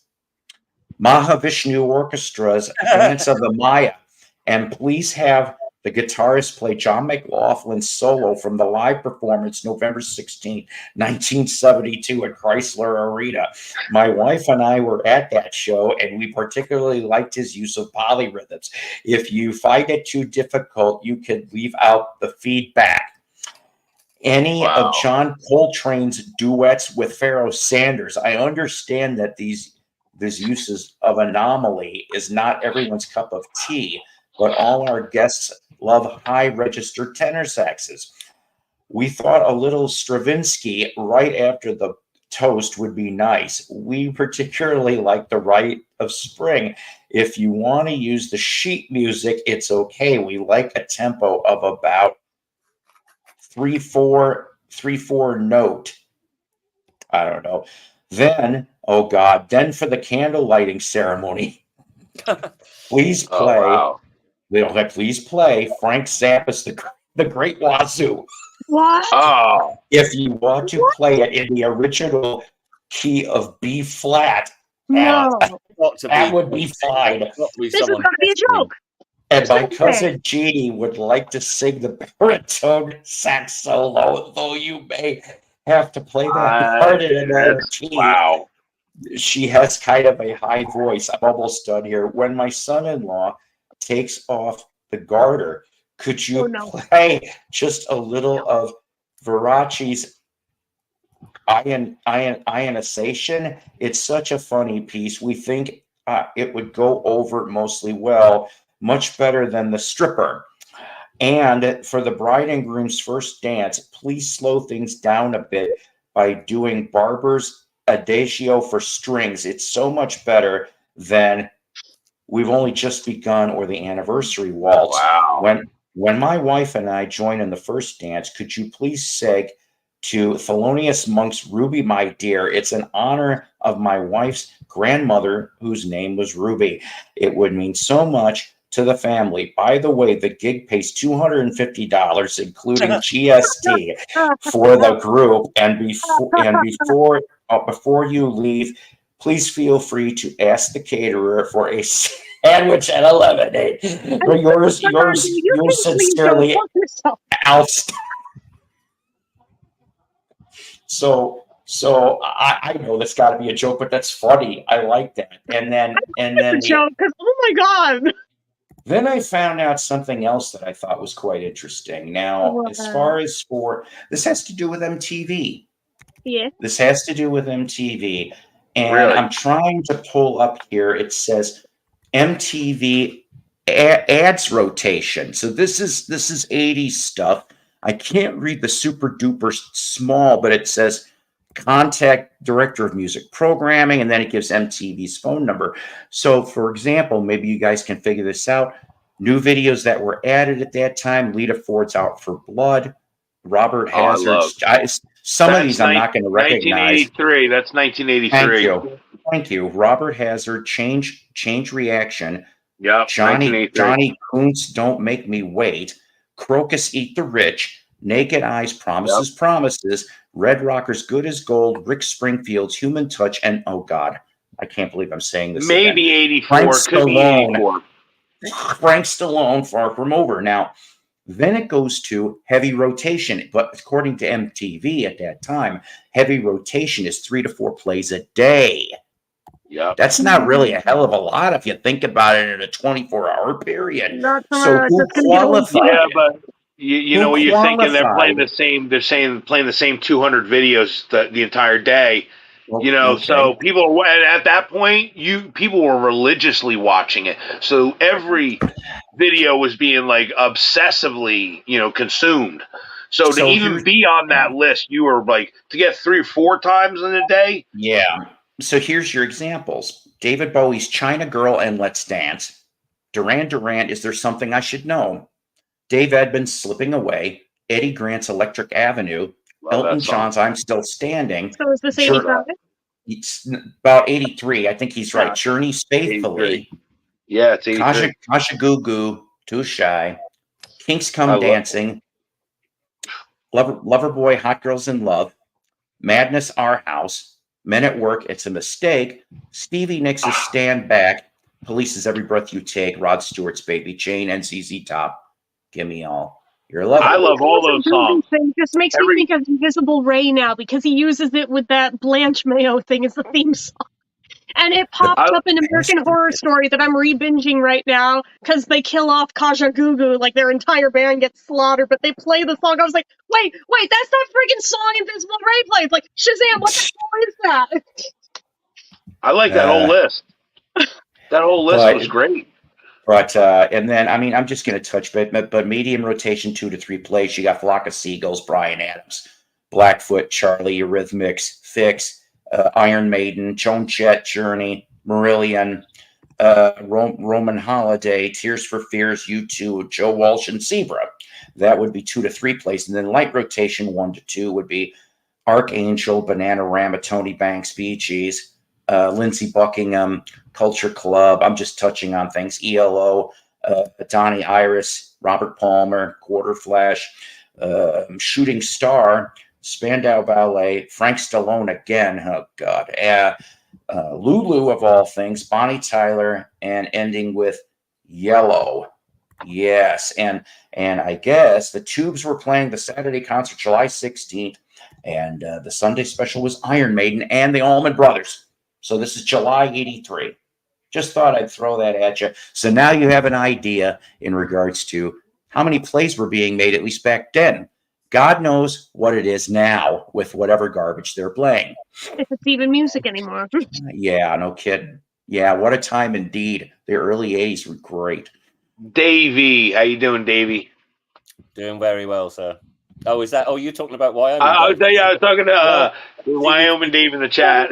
we say this every time that as soon as Wyoming Dave turns up, because he's an original, he's an OG rather than me. I'll just become DD. You see, Double D. Yeah, just Double D. DD. So if you say I call he's Wyoming Dave, but I call him Dave D. You know, it's just like a nickname I gave him. So before we get anywhere else into this, and I thank the 24 people in here right now. Yeah, we'll go with this. Paul, you're making me think of Bonnie Tyler. Bill says, "Oh, not this again. I'm cutting this." Richard, I'm doing this again. Paul, you're making me think of Bonnie Tyler. MTV is 16 and pregnant and shit reality shows now. Mustn't forget the 3 imaginary boys. On 16 and pregnant, we are not related to her. And it's James Farley going, "What? No Art of Noise?" Well, that's MTV's problem, not mine. So, ladies and gentlemen, our title for today: "Son of Rock and Roll Raised on Radio at the Great Raider Reunion." Now, I have no idea. Good for once. I'm teasing. I'm teasing. We got half of it, but You then were good. I don't You have and a single David. clue. You and David and somebody else here was like on point. So we're going to start out. I got a couple vinyl and then a CD. Basically, I'm still working on some of the stuff I got for trades for selling, like I did on Wednesday. So, Son of Rock and Roll, Rocky Burnett from 1980. Maybe that's a woman without. Yes, Towing the Line made it. Towing the to Line. number Love that. 8. I play that song. Number 8, of course, EMI America at that time. Nice catch. So yeah, unfortunately, none of the rest of the 45s made it because the record company was kind of in a mid-crisis, I guess, and they did not have enough promotional people to push this thing. That's a shame. I know, right? But some of the players Such a great on here. Song. Jim Sider, I hope I'm pronouncing that right, from the Turtles. He was a drummer for the Turtles. Bill House from the Little Richard Band, and Mel Collins from King Crimson, all here on Rocky Burnett. Yeah, and get this though, because this didn't do as good as they thought it was going to. Even though we get Towing the Line, they were supposed to do the second album on that label, and he got dropped. So they ended up. He did one in '82 for some small record company. Now, so the next one here, Raised on Radio. This should probably be pretty easy, but this one here is a CD. 50 cents couldn't screw it up. I actually did not have this Journey from '86. This was the last hurrah. Yes, it is. This is the last hurrah in regards to, for a good 10 years. They would go and do a tour, which would end in February '87, but you have, it's pretty much your principal players, of course, Steve Perry, Neil Schon, Jonathan Cain. Randy Jackson. Randy Jackson, that's right. I was going to bring that up. He takes Ross Valerie's spot. He actually got started. Most people didn't know, though, that Randy Jackson's actually the bass player on After the Fall, which is on the Frontiers album. That's the only one he plays on. Oh, wow. And I didn't know that. Yes. Yeah. So they let go of Ross and put Randy on here. And then Steve Smith is on 3 cuts, and then it's Larry London, session player, for the rest of it. They do the tour in late '86 to February '87. If you've ever seen the video for I'll Be All Right Without You, Randy Jackson has got what I call that Joseph Technicolor dream coat. That thing looks so god awful. And if you don't know what I'm talking about, go look it up and you will have a good laugh. And don't he have braids too? He has like long hair and braids, I think. And we have some extra. Actually, what's really nice is they did a good job pretty much on this booklet. But that's, of course, one of the picks. And here's the thing, speaking of Journey, so much. It's like between Neil Schon and John Cain, it's like two old biddies fighting at each other. And I'm going, knock it off. Well, they already canceled.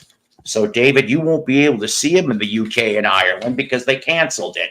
Is it because of the nonsense lawsuit that's going on?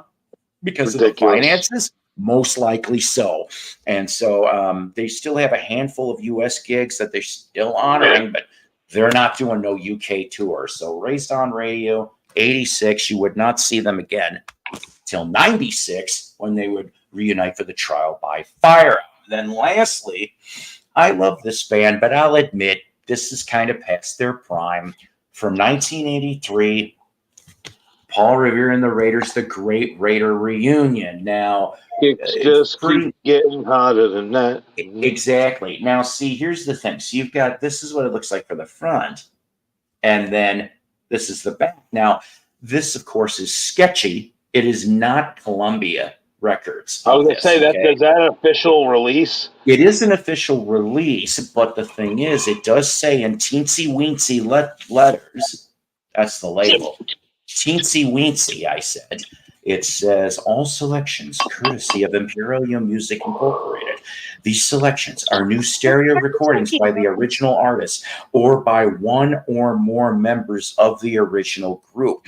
And the reason why I say this is because, yes, most of it is Paul Revere and the Raiders 1983 edition, which the 1983 edition only pretty much has Paul Revere as the last OG member, but you have two members, as in Doug Heath and Ron Foose, who were on some of the latter Columbia singles after the Country Wine album, when they were only doing like 1 to 2 singles a year for Columbia. And then Mark Lindsay does some solo stuff on here, like Silverbird in Arizona. So that's where you come up with the title of Son of Rock and Roll, Raised on Radio at the Great Raider Reunion. As an added bonus today to show, I didn't have to pay this price. It was like 20% off. But I found out that, well, a really good acquaintance of mine, who hopefully will be up here in the next couple weeks for his interview, I feel like an idiot because I didn't know that John Humphrey originally came from the Nixons before he went to Seether. So wow, I'm trying to get my homework done. And that is that. I knew I heard you choking up. Did you think it was my stomach or something? I heard the glass. I was like, wait, I know it's happening right now. He's too quiet. Actually, I imagine your stomach sounded like that this morning, did it, when you woke up? I am very slowly nibbling at a biscuit and trying hard to keep it down. As long as it's not a rubber biscuit. This much at a time, and it's like even that, it's hard to make it stay. You weren't following the less is more rule, were you? David, I agree with you on Neil Sean's guitar playing. My God, is it on point? I like Timson Santana. Why he's got to be such a diva, and he is. You know, when I met Journey, I got to meet most of Journey 04, 05. It's when Steve Augeri came into the band. And so Steve Augeri came out, Ross Valerie came out, Jonathan Cain came out, and Dean Castrobanno came out. And I'd say probably the most conversation I had was Dean and Jonathan Cain, actually. And but Neil stayed on the damn bus. He didn't want to deal with us little common folk. No, he did not. Sounds like Mr. Nesmith. You're right. Randy Jackson did play the bass on Shooting Shark, and that's one of my favorite mid-'80s BOC songs, along with Dancing in the Ruins. I've seen John Lydon do that as well. Just, you know. Oh, God. Walk through the crowd, signing things as he goes, and then getting on the bus and just sitting there like that. Who does that? You what, sorry? Who is that? John Lydon. Okay. Here, James is asking, if all of you were on the island of misfit toys, what toy would you be? Given the red Jack nose, in the Box. let's just be Rudolph. I'd be the Jack in the Box. Damn. At least I have my own little. I have my own little dwelling. You know what I mean? Yeah. You took that. You took my. I don't know. Is this American thing? Because I don't know what the Rudolph the Red-Nosed Reindeer, yeah, Rudolph the Red. Yeah, Rudolph the Red-Nosed Reindeer from the '60s. Rankin There's a and segment Bass. for Island of the Misfit Toys. It's the stop motion from 1960s of Rudolph the Red-Nosed Reindeer. Are you familiar with it? No.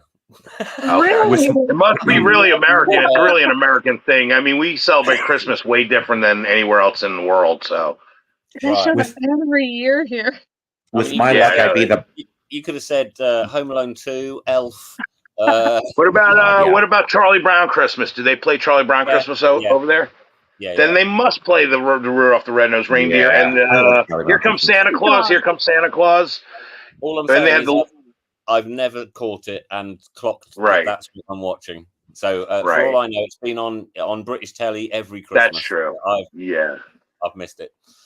With my luck, I'm the busted bozo vibrator. That's what I would be. Let's see. Say that 5 times fast. Morton, the U.S. Canada, had that 17 seconds Faith double album, Happy Ever After, on A&M as well, right? I always thought that pistol that squirts jelly is awfully sexual. So no kidding, right? Yes, that's one of the toys. It's a see, all the toys are screwed up. By any chance, did someone tell you that was a thing whilst you were wearing a blindfold? Just tell me.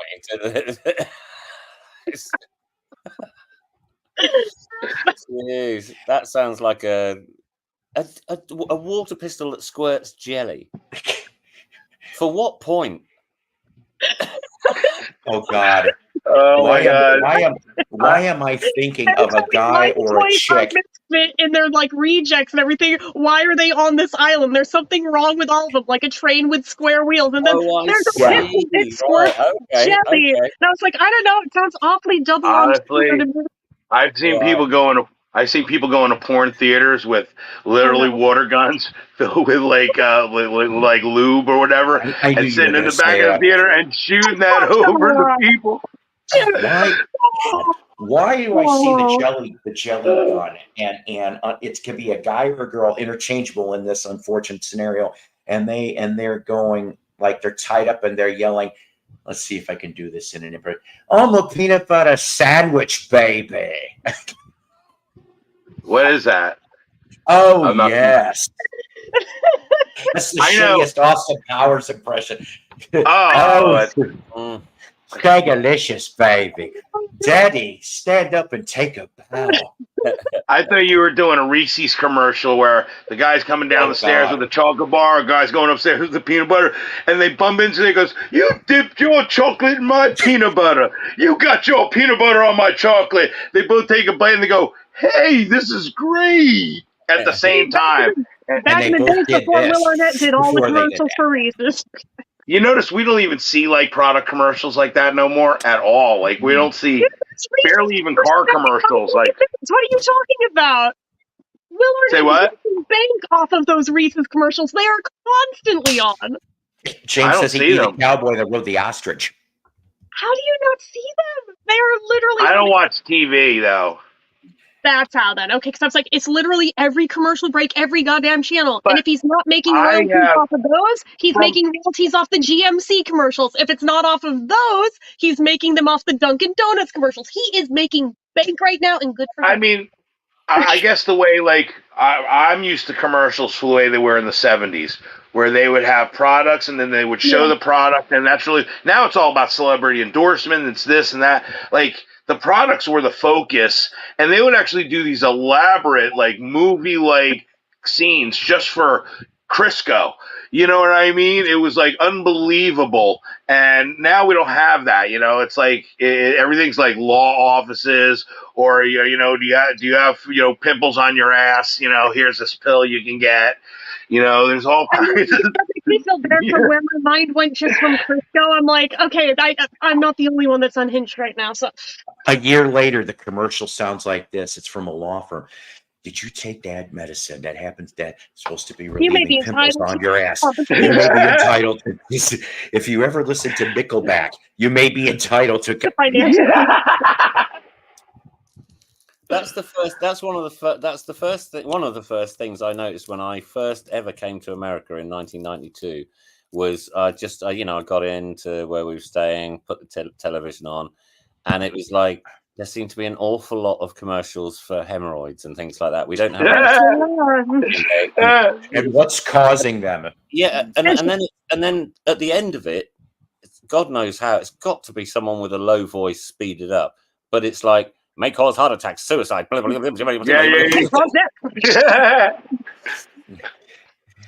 them can talk really like that fast, like Joe Isuzu and the Micro Machine dude. Oh my God, yeah! Naturally talk that fast. Oh I yeah, know, the guy that with sounds he used to insane. do commercials where he actually spoke really fast, showing him speaking. You know, he's That reading a book or something. That they guy, used to it have was them like on in the early Sesame Street, '80s. too. I'm told they mastered foreplay within 20 seconds. Yeah, right.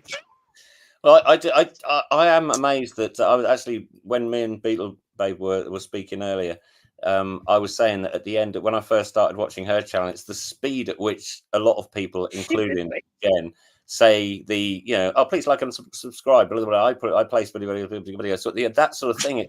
I can't do it. I just That's fall the over. time when I'm doing it. I don't even know if these are actual words coming out of my mouth or if I'm just like making noises anymore. It doesn't sound like words in my ears anymore after this many years of doing it. So I'm like, I could be just speaking garble and I wouldn't know the difference. But some people say it's so fast. Why? Why? Because you think I need one, but like, need holy water thrown over me? Have I just woken up on a different planet or something? What is a Catechism. Catechism. I need communion. I need Jesus. It's a Catholic thing. It's I did it. The catechism. Wait, wasn't catechism like Sunday school? I went to a private Catholic school. I didn't have to go to catechism because it was part of the curriculum anyway. So is it like Sunday school? Yes. Oh, okay. You get it's for your communion.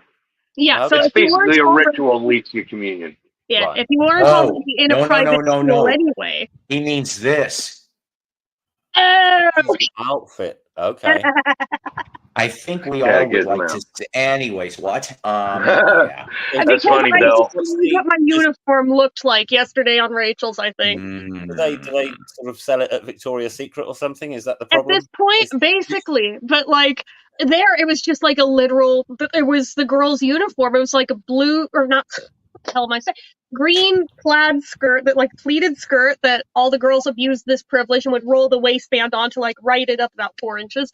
Like a green knit sweater vest and like a white polo underneath with like tall tights and like black Mary Janes. This was the uniform. And now everyone's just like, now it's a thing, we want to see you. And I'm like, well, good luck getting me to fit in something I wore when I was 12. But, and about half my body weight ago, but all right.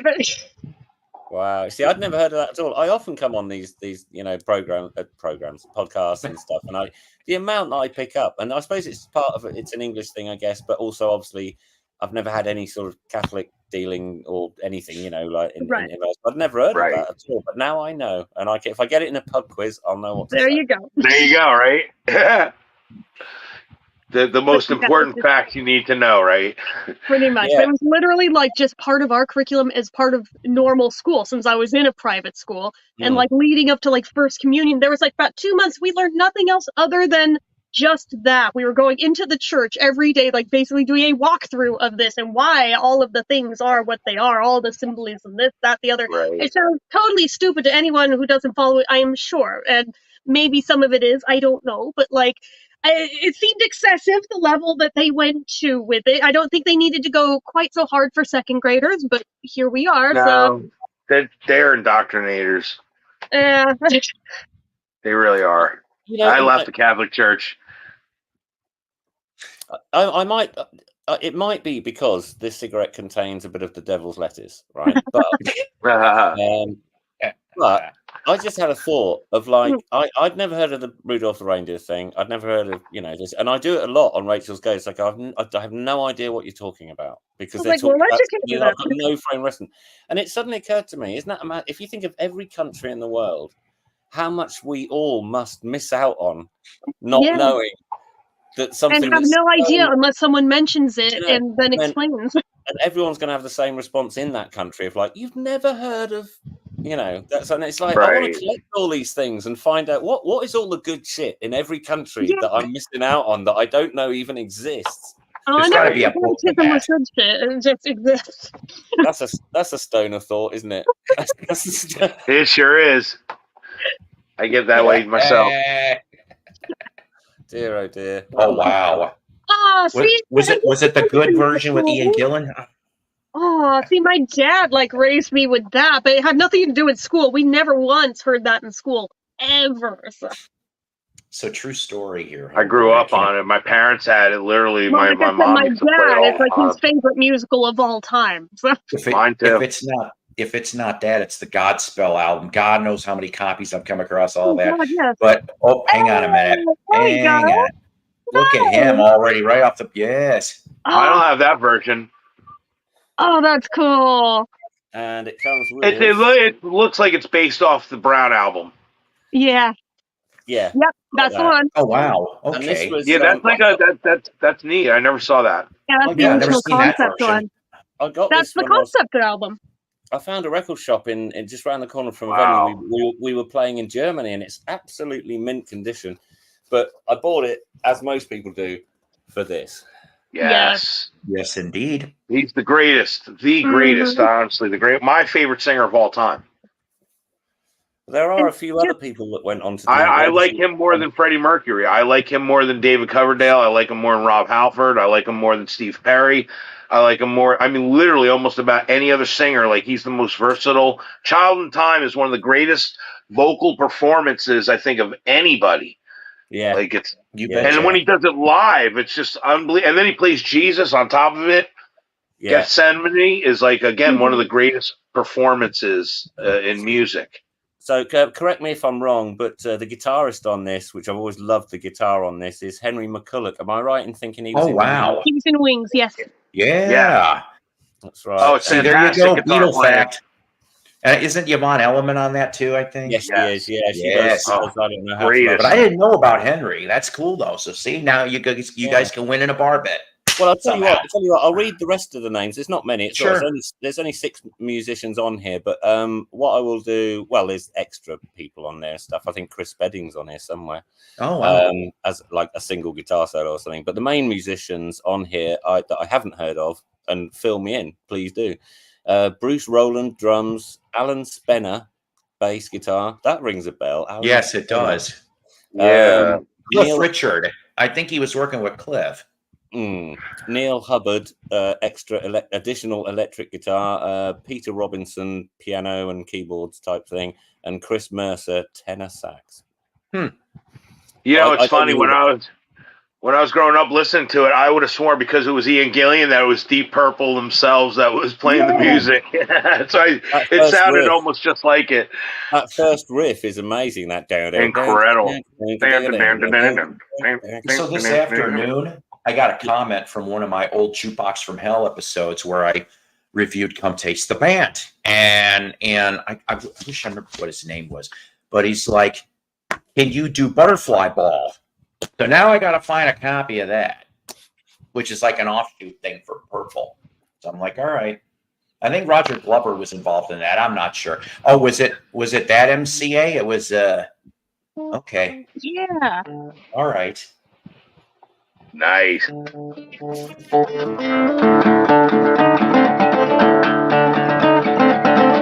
Mind is clearer now. At last, all too well. I can who will be, who we are. If you strip away the myth from the man, I can be who we are, who will be. Jesus! You started to believe the things that save you. Really do believe that the God is true.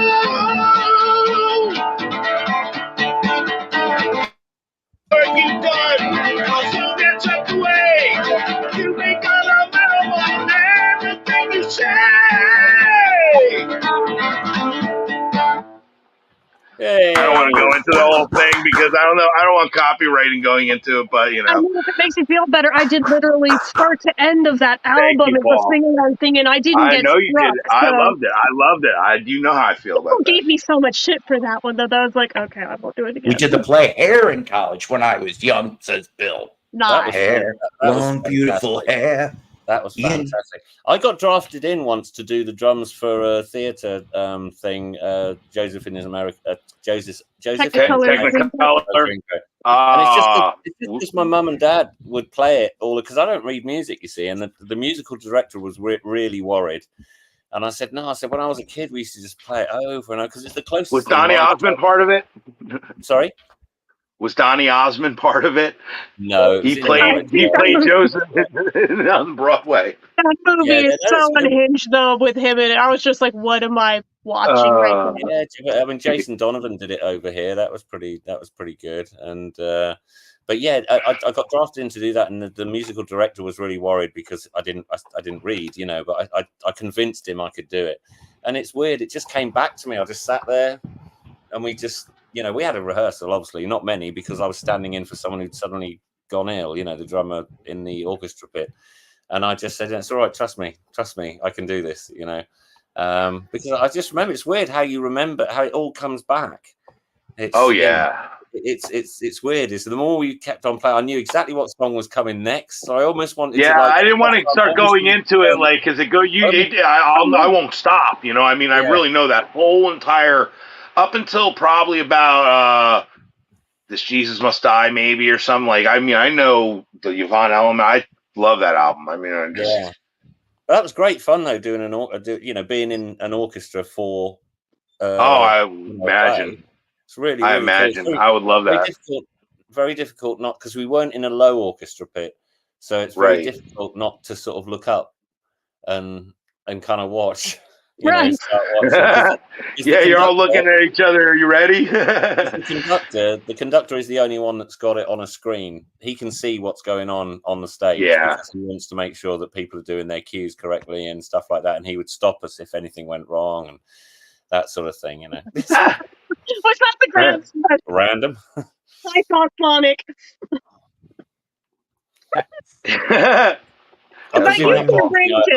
I presume that was something I have no idea about at all, being, you know, in merry old England. Hey! Deal, babe. Hello. My brother Davey. How you doing, man? I'm good. I'm good. Awesome. Just taking it easy.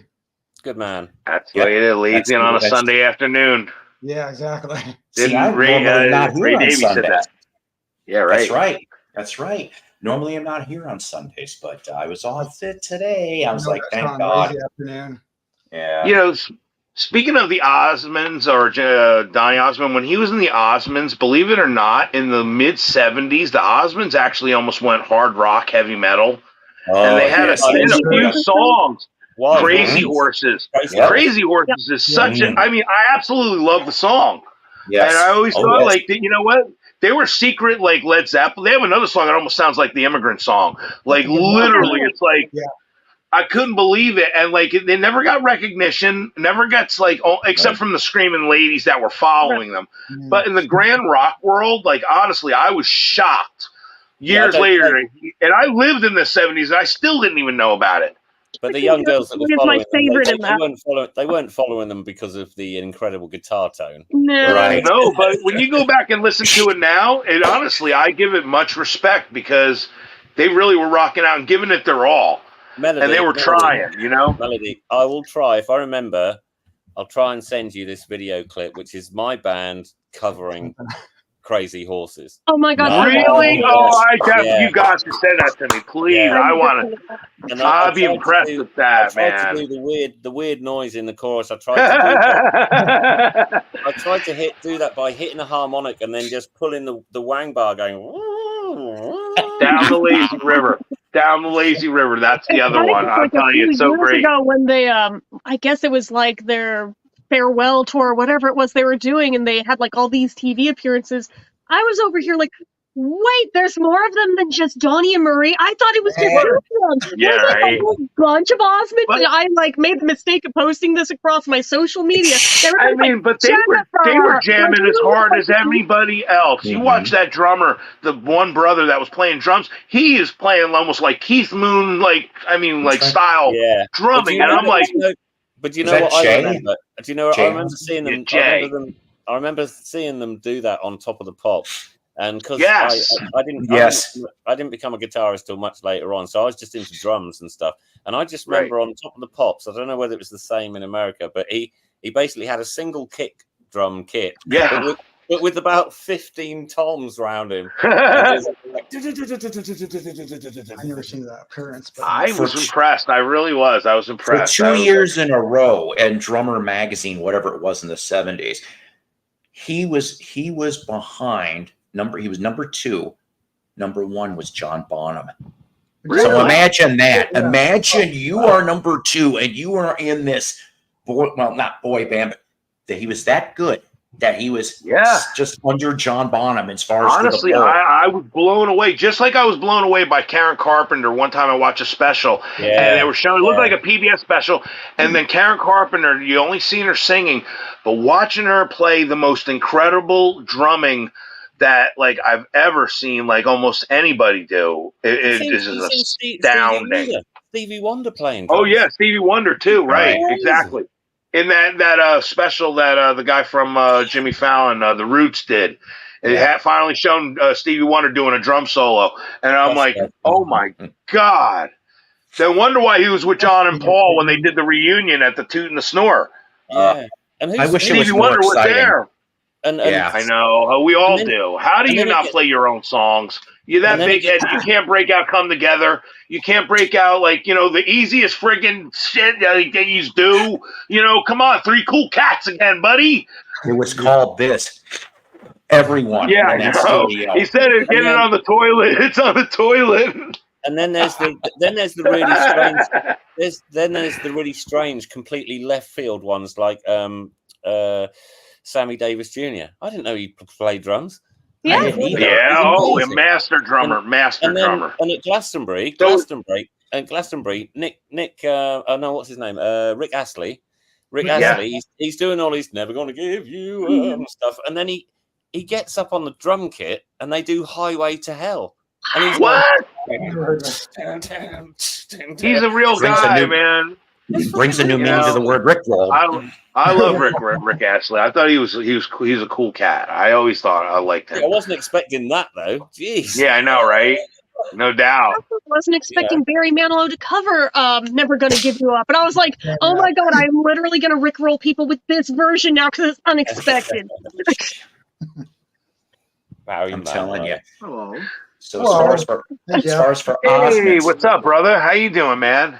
I could complain a lot, but I'm not so fucking. The plan. That's right. Yeah, that's the way to live, man. Yep. That's the way to live. Okay, I'm fucked up for you. So. Yes. No, you didn't see last night. It was bad. It was bad. I watched most of that last night. So yeah. Did you see Paul and Norman from the House Martins get up at Glastonbury and do happy hour? Yeah. Oh, is that fantastic? Brilliant. I like the House Martins, and I love them. I don't think there's any friction as such because Norman obviously went on to have a massive career, and right. And Paul Heaton's had a great career, so I think it was just a case of I want to go one way, you go the other way. That's great. That's really cool. It sounded great, and Paul even did the choreography. I thought that was awesome. Yeah, and it's just one of those songs that just ignites an audience. It's like "Hey Jude" or something. It's just you can't not. If you're in the crowd, you can't not sing. Even if you can't sing, you can't not.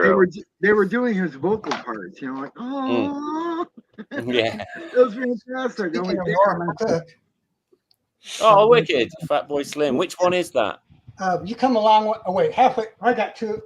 This is halfway between the Gutter and the Stars. Oh, wicked! That's a good one. Right. Cool. I forgot Norman Cook was in that. Yeah. You come along. This is better album. If you like electronic music. Nice.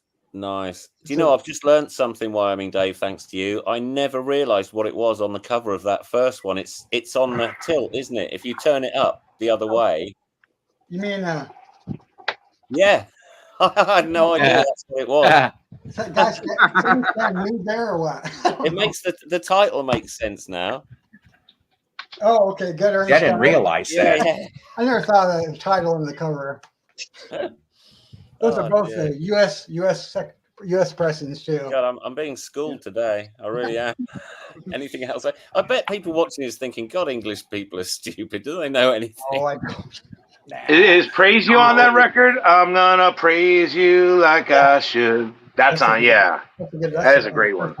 Funk Soul Brother, check it out now. Oh, yeah. Mm.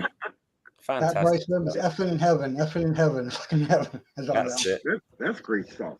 It's just amazing how many plethora of bands we grew up. I mean, literally one band after another was coming out, and we liked each of their songs. Like, you know, I literally, you could say, if I just said any name of from the 40s all the way up until 2000s, basically, you know, like if I said, Steely Dan, you'd be like, wow, phenomenal. If I said Carly Simon, you'd be like, oh my God, great. If anybody, it's hard to say that today. You know what I mean? Like, it was like everybody, you name, I don't care, you say from Weird Al to Frank Zappa to the Beatles to, you know, Jackie Wilson, you know, it was just one name after another coming out of you, and with great music everywhere. You couldn't get enough of it. Every song stuck to you. As soon as you heard it, one way or another. I mean, you didn't have to hear it twice. You heard it and it stuck in your mind. There's nothing out there that like is sticking with people that I could say today, who's the guitar hero of today, because there's a billion guitar heroes now. I see 8-year-olds playing from Japan, playing Randy Rhoads. Like, you know, literally we had to have a cassette player and you had to learn it by the note, and you'd ask Fred, hey, does it sound like this? Rewinding it back over. Now they just watch Randy Rhoads play it like they're playing Super Mario Brothers. That's really what it is. The same thing. Guitar Hero came in, made it like a game, and they're just emulating. Like, you know, it's crazy. Yeah, but I've got to. I must just answer James' question, because oddly enough, I was literally having this conversation yesterday at my birthday thing, and I was trying to explain to this guy. I was showing him some Blondie photos because he's a big Blondie fan, and I was showing him some sort of backstage stuff and what have you, and we were talking about sort of rhythms and stuff like that and what have you, and it came up that basically I can't dance. You know, he's asked, DD, are you a good dancer? And I said, I don't know why though, and it's weird because it's like Clem can't either, and it's like when I'm sat down, I've got all 4 limbs going, and they're going in perfect time with each other, and they're going to a click track or they're going to whatever. But if I stand up, I look like I've had some sort of seizure, or my dad's just walked into the room, and I'm trying to, I don't understand why I have absolutely no rhythm on my 2 feet when I stand up. But when I'm sat down, I'm doing all sorts of shit on a drum kit. Why is that? So no, the answer is, James, I can't dance, shouldn't dance, and no one needs to see it. I can't dance and I can't talk. That song sucks. Oh, I'm just saying. I hate it. I'm sorry. Yeah, I wasn't a big fan of it either. I don't know why people always try and force you to dance as well. Oh, why don't you get up and dance? Oh, why don't you stop asking me that? No, please. What I always think of, like, when they're putting out these kind of songs, like, you know, like, you think of, to me, like, by Paul McCartney, like, my least favorite Paul McCartney song, because it just seems so lazy for Paul McCartney. It was the 9/11 Freedom song. Wow. Some people really seem to like it, but I just think, like, at the level of sophistication that guy's written at, like, you would think he would have done a masterpiece, like better than Live and Let Die or something, better than Band on the Run. You know what I mean? Freedom just seems so, let me just slap a word over a chord and, you know, here we go. I'd rather hear that than hear from a lover to a friend any day. Yes. Oh my God. Yeah. Well, I agree with you. Yeah, I guess you're there. You got me there. All those songs about Heather. No, sorry. Yeah. Yeah. Oh, yeah. Right. Hey, that is Melody. cringy. Hey, Melody, what was the name of that song you mentioned? Freedom. Yeah. Freedom. I'll have to look it up. I don't remember that one for some reason. He played it at Madison Square Garden, the 9/11 concert. Yeah. And it was just literally freedom. I mean, it was just, I understand the kind of concept of what he was trying to do in that sense. But, like, I mean, like, you think of the inspirational Let It Be, you know, how inspirational, like, where's that, like, in this time? You know, I don't know, it fell flat for me. And I don't mean to diss Paul. I mean, Paul's one of my favorite. To be honest, like, what's his name didn't do that opening Woodstock in 1969. You sure did. Yeah, right. Yeah, right. I would have rather heard that. Honestly, I would have rather heard that. One word for an hour.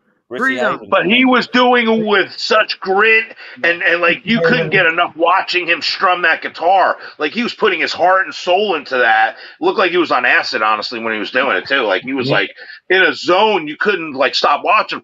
Paul was just walking around, clapping his hands, letting the band do this thing, and just try. I understand it, but you know, like I really was hoping like for a little more meat. You know what I mean? It's like, Why? Why? Yeah, why? I would just say only because, again, the sophistication that Paul's written at, my expectation was higher then. Maybe I could have lowered my expectation, but this is Paul McCartney we're talking about, like a Beatle, like everything that comes out of the guy, I wouldn't think would have disappointed me at all. But then through the 80s, he changed, you know, like he lost John Lennon. John Lennon was his battery charger. Just like Kurt Cobain was a battery charger, Elvis was a battery charger. These guys that led the charge, that once the battery charger was gone, they start going to other influences. They don't have their person that they could look to see what they're doing that's actually creating, you know, art and creating the whole culture. But once those guys are gone, like they don't have it anymore, you know, and we don't have a lot of battery chargers in the world right now, honestly. Yeah. Yeah. Yeah, I mean, and I suppose I don't know. Things have changed. When younger people sort of try and ask me about being in bands and stuff, I you know, they've all. I think the trouble is they're all virtuosos now. A lot of them, and I think they're the special one and all that. And my attitude to being in a band has always been that the band is there to use. I don't know, to use a soccer analogy, is like the band is there to create an open goal for the singer to score, and then we all win. Do you know what I mean? It's like we're there to support the guy that most people are watching, you know, and that's what I've always felt, you know. It's like it's a team game. We all win, we all get the score at the end, sort of thing. But you've got to get behind the guy that's doing the show, you know. And, that's true. That's the directors and the producers. They're the ones that really are gonna approve of a lot of stuff, even over the artists sometimes.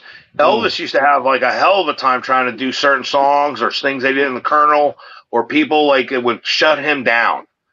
And this is Elvis we're talking about, you know. I love Elvis's music. Yeah, I love Elvis too. Young Elvis was the greatest. Oh yeah, of course, young Elvis. Yeah, of course. Young Elvis was the best. Yeah, nothing. Funny seeing him in the Elvis on Tour movie when he's like in the studio and he's like really wasted. He literally falls off his chair in the middle of his song, and he's like so drunk. I mean, like it's unbelievable to see Elvis like that. Well, it's like the Keith Moon footage, isn't it? Where he suddenly just nosedives into the Cow Palace in San Francisco, isn't it? The first show my dad ever went to was that show. Really? Not first show. First concert he ever went to was that show. Wow. And it's like two of his roadies had to inject him into the ankles at the same time. That's like, what? When was that part of the job? Do you know what I mean? Exactly. When it comes to Keith Moon, that is part of your job description to be ready for anything. I mean, the dude took horse tranquilizers that night. It was a horse tranquilizer, wasn't it? And it was things that like he was apparently like wheelchair bound for a couple of days after the fact. He could not move. And Pete's like famously said how he like took a camera and put it in Keith's face like after the fact, just like, are you okay? Oh. I've got that DVD, and he just goes, help. Yeah. I remember my stepfather's one of his first concerts was the Doors in Florida, where Jim Morrison got arrested on stage. He was at that concert, and he told me about it. He was literally fifth row, right from the stage. He, you know, it's funny, like, you know, being able to hear that from my stepfather. You know, like he was at that concert. You know, so I get to hear an eyewitness of it. You know. I get quite sort of, you know, nicely jealous of people who've seen like a particular gig that is just like, God, I wish I was there. Like Mazzy. I met another friend that went to Bangladesh. I only met one person ever in my life that actually attended at Madison Square Garden, Bangladesh. They said it was like literally they were there for 12 hours, you know, literally throughout the whole thing, and it showed me the ticket stub. Yeah, he was kind of in nosebleed seats though. You know, like he snuck down a few times. He was walking around. A lot of people were actually walking around. Like back then, people didn't stay in their seats all the time. They were like mingling, and you know, the ushers let people kind of mingle a lot more back then. You know, like now they're very, where's your ticket Actually, stub? they And, were okay with that till about 9/11. That changed yeah, everything. right. So, I Yeah, mean, that you're one exactly Ringo right. show, I mean, I'm lucky it was when it was and not a couple weeks later, because, I mean, that was just barely pre 9/11. So, Wow. There's pictures of me at WrestleMania 1, literally in Madison Square Garden as a 13-year-old, 14-year-old, sneaking down. Literally, I could point it out, literally showing me crossing over the barrier and sneaking down to, like, I went down to the second row in WrestleMania of literally, like, it was the last match with Hulk Hogan and Mr. T. I'm like, I'm not missing this. I'm getting as close as possible. And I just said, my mom's over there, and the usher let me in. I tripped on this earlier today that this weekend. Now I never heard about this festival, but maybe Jeff has. Maybe Outside Lands? 1970 Oh, no. Goose Lake International Music Festival in Livonia, Wow. Michigan.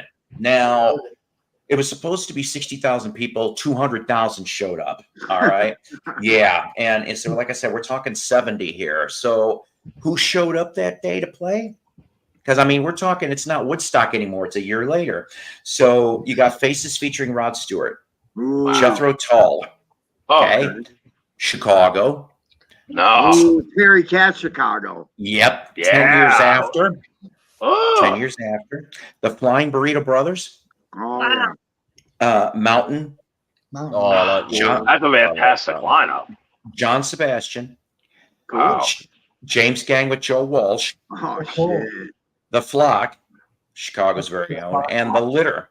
Notable Detroit area bands performed, including Bob Seger, MC5, Oh, Stooges, Oh, yeah. Detroit featuring Mitch Ryder, Brownsville Station, Ooh. Savage Grace, which I tripped on their albums recently, Third Power, and SRC.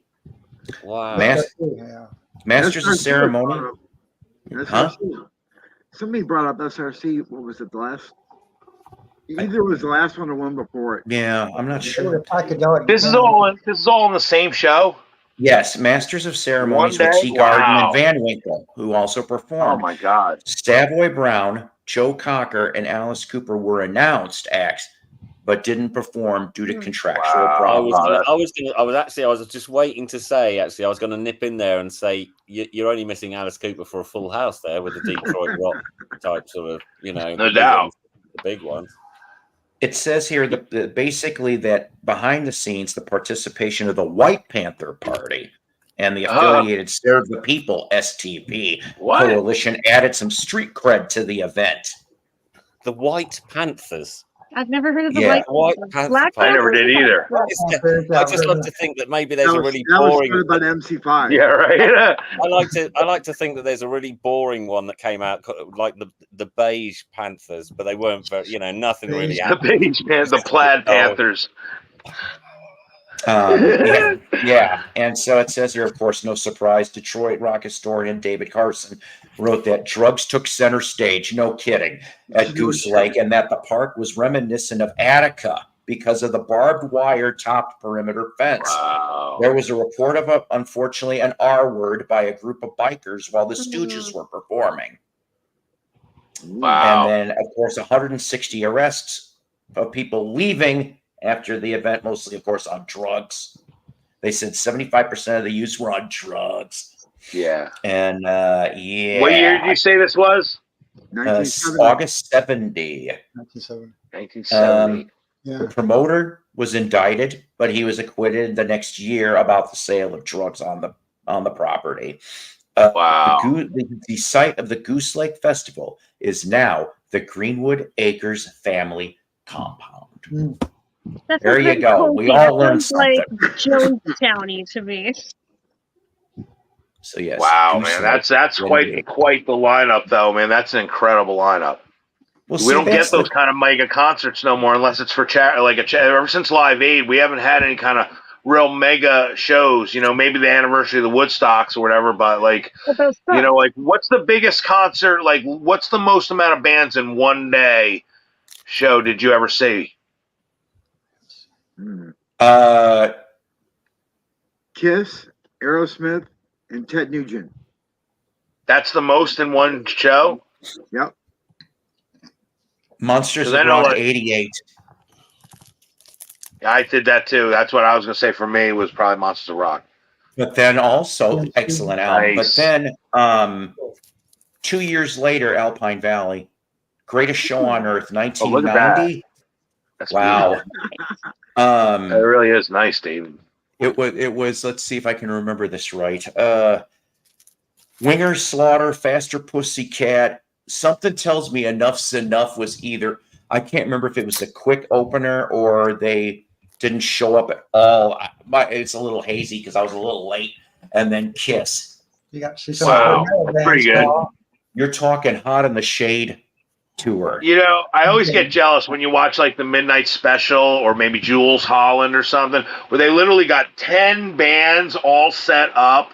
And especially in the 70s, it would be Donna Summer, and then it would be like Joni Mitchell, then it would be the Bee Gees, then it would be like you know, Jefferson Starship, and Glenn Campbell. You know, like literally. And all the audience had to do was just turn their seat. You know, like. See, and that's the thing, though. The 60s and 70s. I wish I was born in the wrong damn era. I would have been to probably 90% of these damn shows. Because, like, for example, Bill Graham, the Fillmore, he would throw completely different genres on the same damn bill on purpose so that all these kids and young adults could get more choices.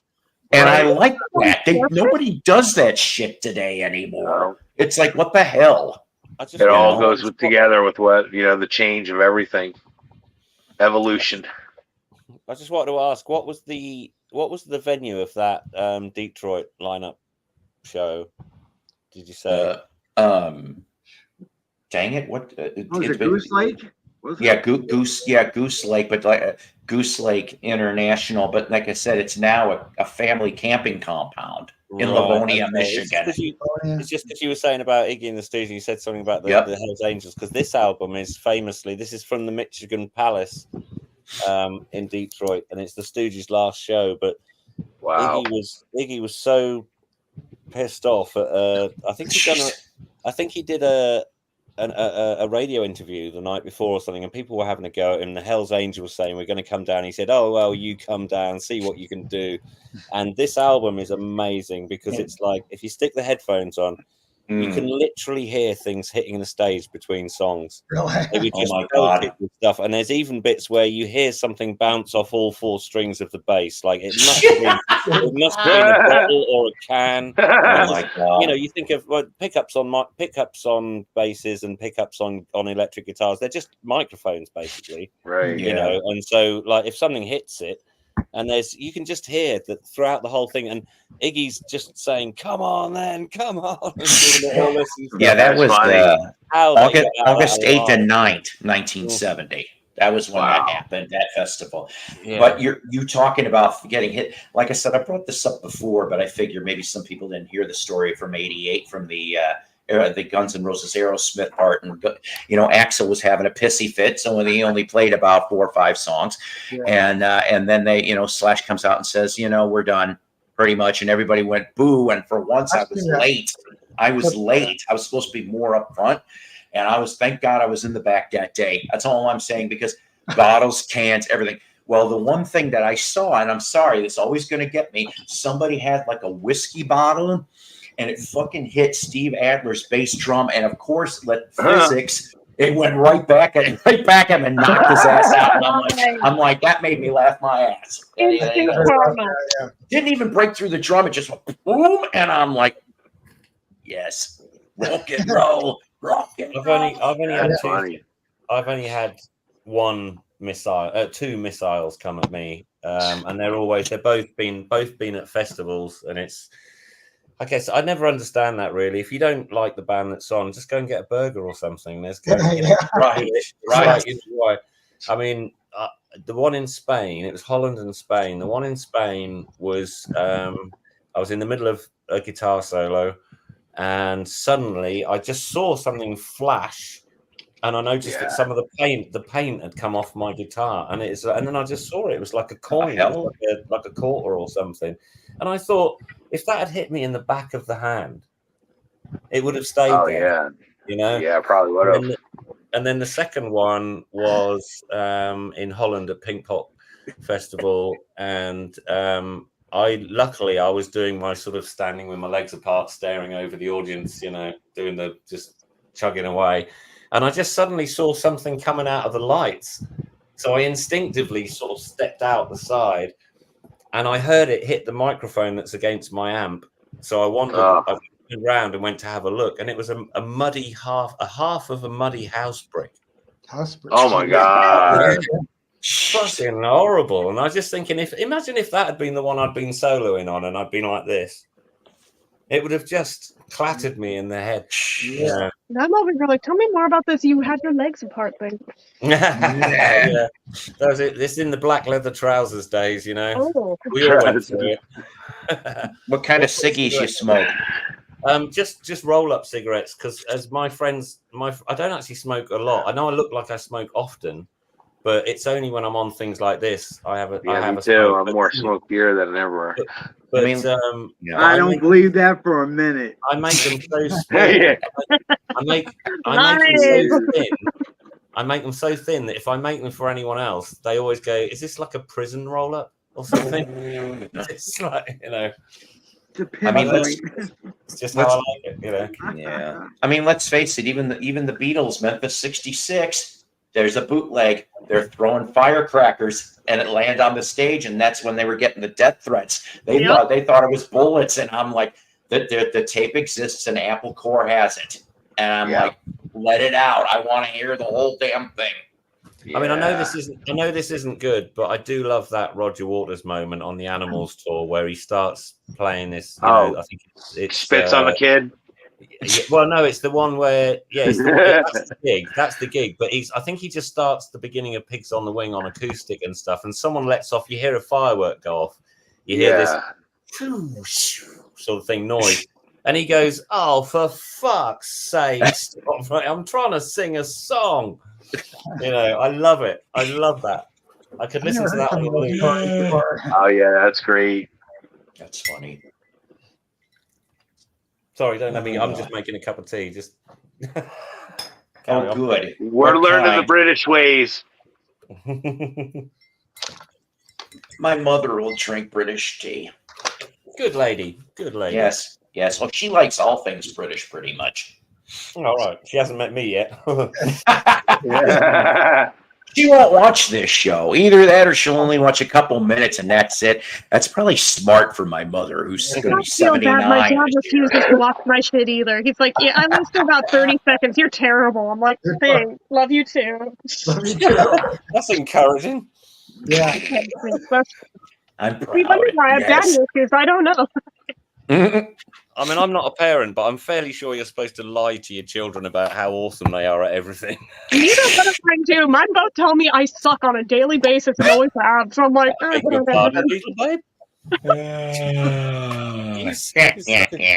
serious right now.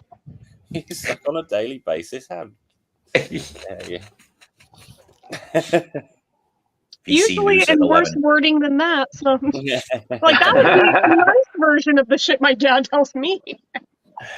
My dad had a he was a lovely man, and I never had a terrible moment with him at all. But he did love to lie to me if he thought it was funny enough. Wow. Like he would. I would see an aeroplane going over in the garden, and it would have a chemtrail hanging out the back of it, you know. And I go, "What's that, Dad?" And I remember him just telling me totally straight that it was so that the pilot for the next plane will be able to follow his way back and make it to Norwich Airport. And then there was the classic, which was if the ice cream van actually played the tune, it meant they'd sold out. Oh, that's good. Yeah, but Man. He's just great. Hold on, that's funny. I'm gonna use that next time. Yeah. Youthful psychological damage just because of that. Oh, that's good. And he used to sing little things like I mean this is like really young, as he would be sort of reading me a story or something, and then at the end of it he'd sing to me or something, and he'd go roses are red, violets are blue, but they're called violets, so they're probably more violet color. More violet. You know, it's funny, Dave. Like when we say, like, I watch a movie like Pink Floyd The Wall. All right, you ever see that movie, Pink Floyd The Wall?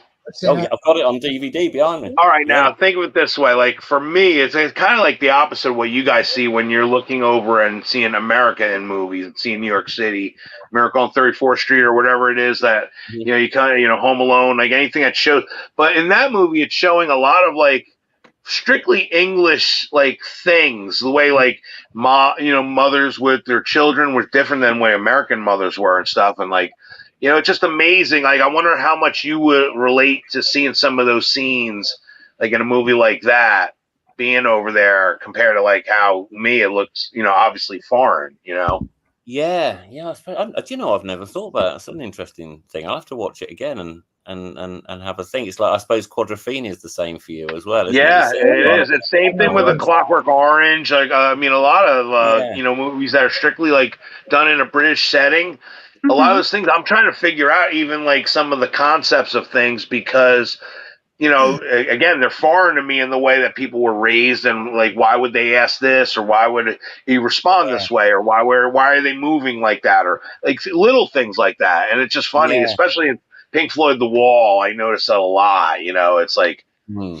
Well, I think that was, you know, the things like you know, with where all the school kids are going along the machine and then dropping in. I mean, it's just his analogy for basically you leave school and you basically become a factory worker or a this, that, and the other. And there was people wouldn't encourage. And this is back then when Roger Waters obviously was a kid. Hey, Elliot. Used to seeing this, you know, Jesus. I mean, it's, but yeah, I suppose that's very English. The English school system was very sort of, you know, harsh. Well, that's another thing, like, because they show in another brick in the wall when he's like doing the corporal punishment. We had that in America in like a lot of Catholic schools and stuff where they would have corporal. That's what they called it, corporal punishment, literally from the teacher. It still exists. You pay for it now, though. Really?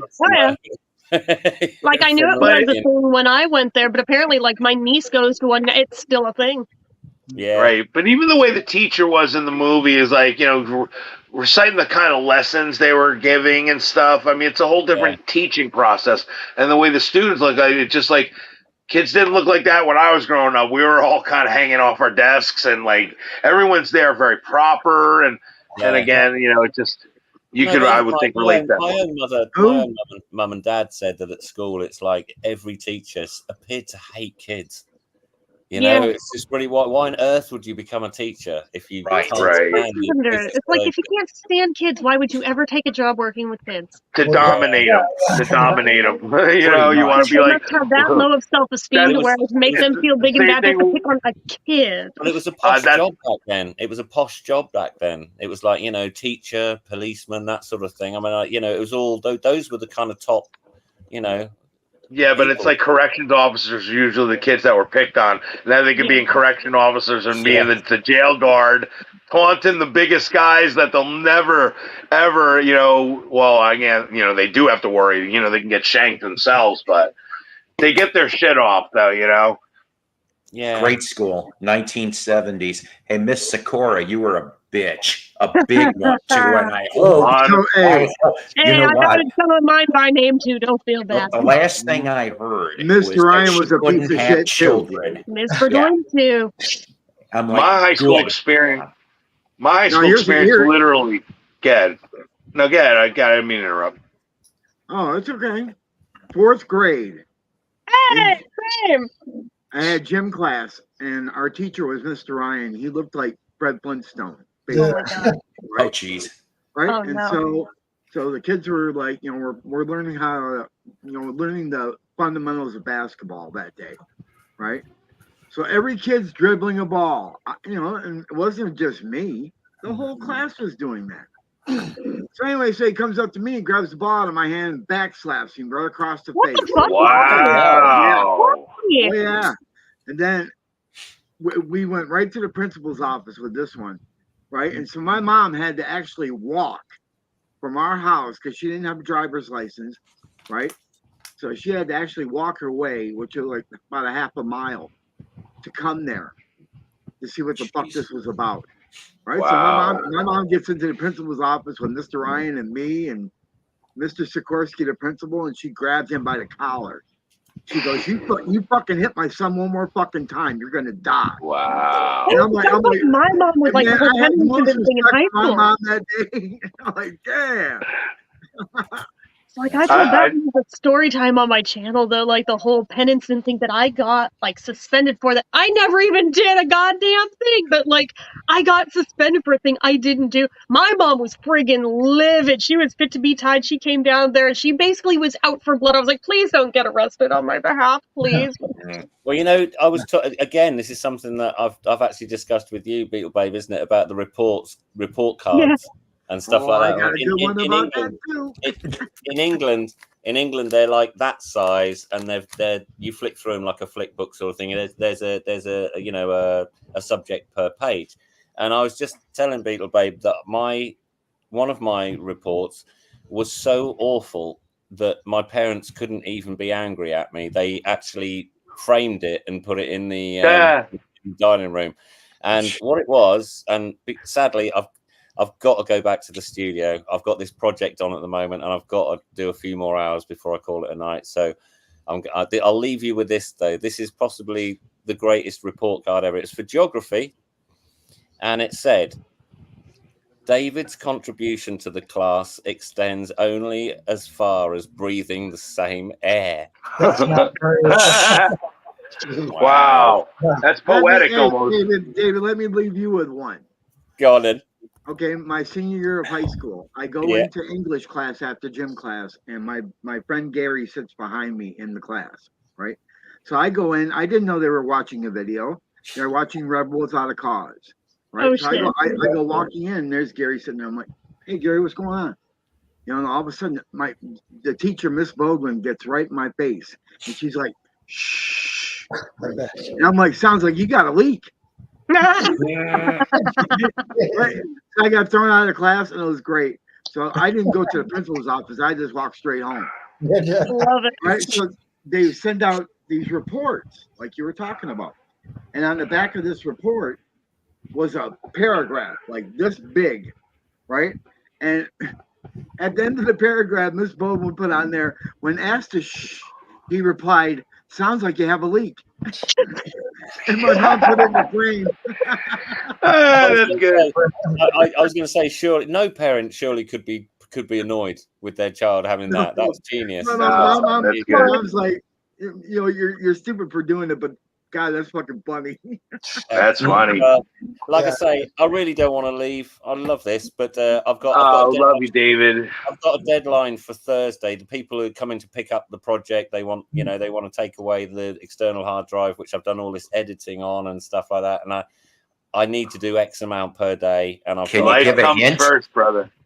Can you give a hint? It's not actually as exciting as you'd imagine with the thing. But what it is it's a book. It's a best-selling book in England, and I recorded. That's pretty cool. And I recorded the author here in my studio, and I've got about 11 hours of not tape, obviously, but I've got about 11 hours of recording. And the book itself should be about 8 hours when it's done. But this fella, he's got a lovely voice, but he's not good at reading out aloud. And so there are some things, he stumbles on S's a lot. He'll say, the morning was a sunshiny day. And so I have to go in and edit out and make it flow. Honestly, there's an AI program that could do that for you, David. Honestly. They got so many. You should look into it. Honestly, it'll streamline your whole thing. You put the whole thing in, and it'll analyze it, and you could tell it what you want it to do, and it'll spit it right out to you. You should look into it. I'll look into it, but for now, I've got to go. Like, Yeah, now, you're not going to Thursday. learn it now. I understand that, but for future. God But bless yeah, you, David. All Well, right, thanks for coming by, and thank you. you take care, guys. You've all been Bye. lovely. Some slightly better looking than the others, you know. And Hit I'll me up speak. later if you got time. Yeah. All right, mate. All right, I will. Take care. Yeah. I'll see you. Bye. Take care. What a good guy. No doubt. I was going to say, my high school experience was literally I got Fast that Times at all. Ridgemont High. Oh my gosh, really? It's a pretty good one. Mhm. I didn't Funky mean I to- lived fast. I mean, literally lived Fast Times at Ridgemont High. My school could have been that. I lived that experience. Like I could tell you, like one of the stories where out on the, I was, I think, a sophomore, and I was just getting into bands, and my guitar player, Donnie, he literally, like, we're going out into the football field, and the coach, this guy named Coach Iaculo, Vinny Iaculo, he's like has the football players on one side and all the cheerleaders were on this side, and he's walking down between them, and all of a sudden Donnie just like runs over by the cheerleaders, and literally like they're all standing facing the coach, and then nobody sees him, and he goes up to the main cheerleader and like pulls her dress down, but he pulled her underwear down too. So all of a sudden the coach turns around, and there's she, and she's like, what? And then all of a sudden, everyone looks around. It's him, like, running away. And he goes, stop. And the coach is like, you go to the principal. Like, it was unbelievable. Later on that day, he goes to the principal office, getting, like, in trouble for it. And he's coming out. And the coach is sitting there. Everyone's in class at that point. But the coach is there with his buddy. And they're doing hall pass kind of thing, and I was still with him, because I guess the group of us had to go, and we're walking back, and he's like, Donnie, come here, and I'm walking with him, and he starts laughing, he's like, this is the guy I told you about. He's telling to his friend, he's laughing about it the whole way, like he couldn't do it in front of everybody, but in the thing he was like revealing, like he was totally he was like holding back his laughter and stuff. It was unbelievable. You had to be there. Oh man. What? No, it's just good times. Good times. The melody, Good time. Look at your glasses, Melody. Those are cool. Oh yeah, I love them. My Elton Johns. Oh, John, yeah. I still tell people to go see that I'm Dill Dandon performance that Elton does for during the shutdown. The funniest performance you'll ever see anybody ever do. Him trying to sing "I'm Still Standing." I call it "I'm Dill Dandon." Oh man. So, did we show any vinyl today? Yeah. Time's over. I show too. I got a couple. You have stuff? You have stuff too? Hey, I had stuff to show, to show David. who should I go with first? Because he was like asking about like, the Monkeys Japanese, pressings. So I don't know. I just had pulled out these records of stuff that I like. We'll go with him, and then we'll say, yeah. Oh wow, NCC Live. I love this record. Live and It's Let just- Live. I it's- misread it as Live and Let Die at first. I was like, wait. No. Oh yeah, Live and Let Live. Right. Live and Let Live. That's what it is. And Yeah, then it's close enough. That's why I misread it, because I'm a little dyslexic. So I was like, wait a minute. this album doesn't get enough love. It's one of my favorite Queen records of all time. I mean, honestly, Sail Away, Sweet Sister is like such an unsung song. I love playing the song, and I just had these next to me. the only song I don't like on that is "Don't Try Suicide." Yeah, I know it is a little controversial. Yeah, I've heard that. The rest of it's great. I picked this up the last time I was in Detroit at a record store because I'm like, you can never have too many copies of this. I think I've got like 5, but this is like an original stereo, and it has the mistake on it. Oh, okay. Ooh, Wow. look at you. But it has a mistake. Yay. Read it. Yep. That's incredible. Papa Papa Gene Gene Jean. Yeah. Yep. Very, I very had to cool. Hard to It was find only $5. Can't pass. fake that up. album. That's how you know you have a first press. Oh, Yep. Now here's a score from Mr. K's that I picked up. Ooh. Oh, I love that. Yes, Yep. yes, yes. Good one. These are all 1982s, I believe. And boy, oh boy, good stuff. I did pick up a greatest hits one that I'd never seen before. Oh my God. Hold it a Okay. little higher for reasons. A little higher. Yeah. Little higher. Thank you. Thank you. Which one? Mike. Mm, Looks like he Okay. has an armadillo down his pants. Love the picture on the back. Oh, Yeah, that's a look good at him. Davy Jones. I'm told there was actually a Golden Story Volume 2 as well, but I've never seen it. The thing that because of that photo, we kind of nicknamed it. It's nicknamed 9 Iron, and he found out about it. 9 iron. Yep. Ooh. Like same exact wonderful press. Wonderful sounding press. I never Oh heard yeah. of that album. That is the only country Okay. that did not have the silver cover. Was Japan. Yep. Love it, love it. You can never have enough copies of this. Oh, you betcha. Exactly. This is my original stereo. Cool. Mhm. My favorite Monkeys album. Yep. Same me here. too.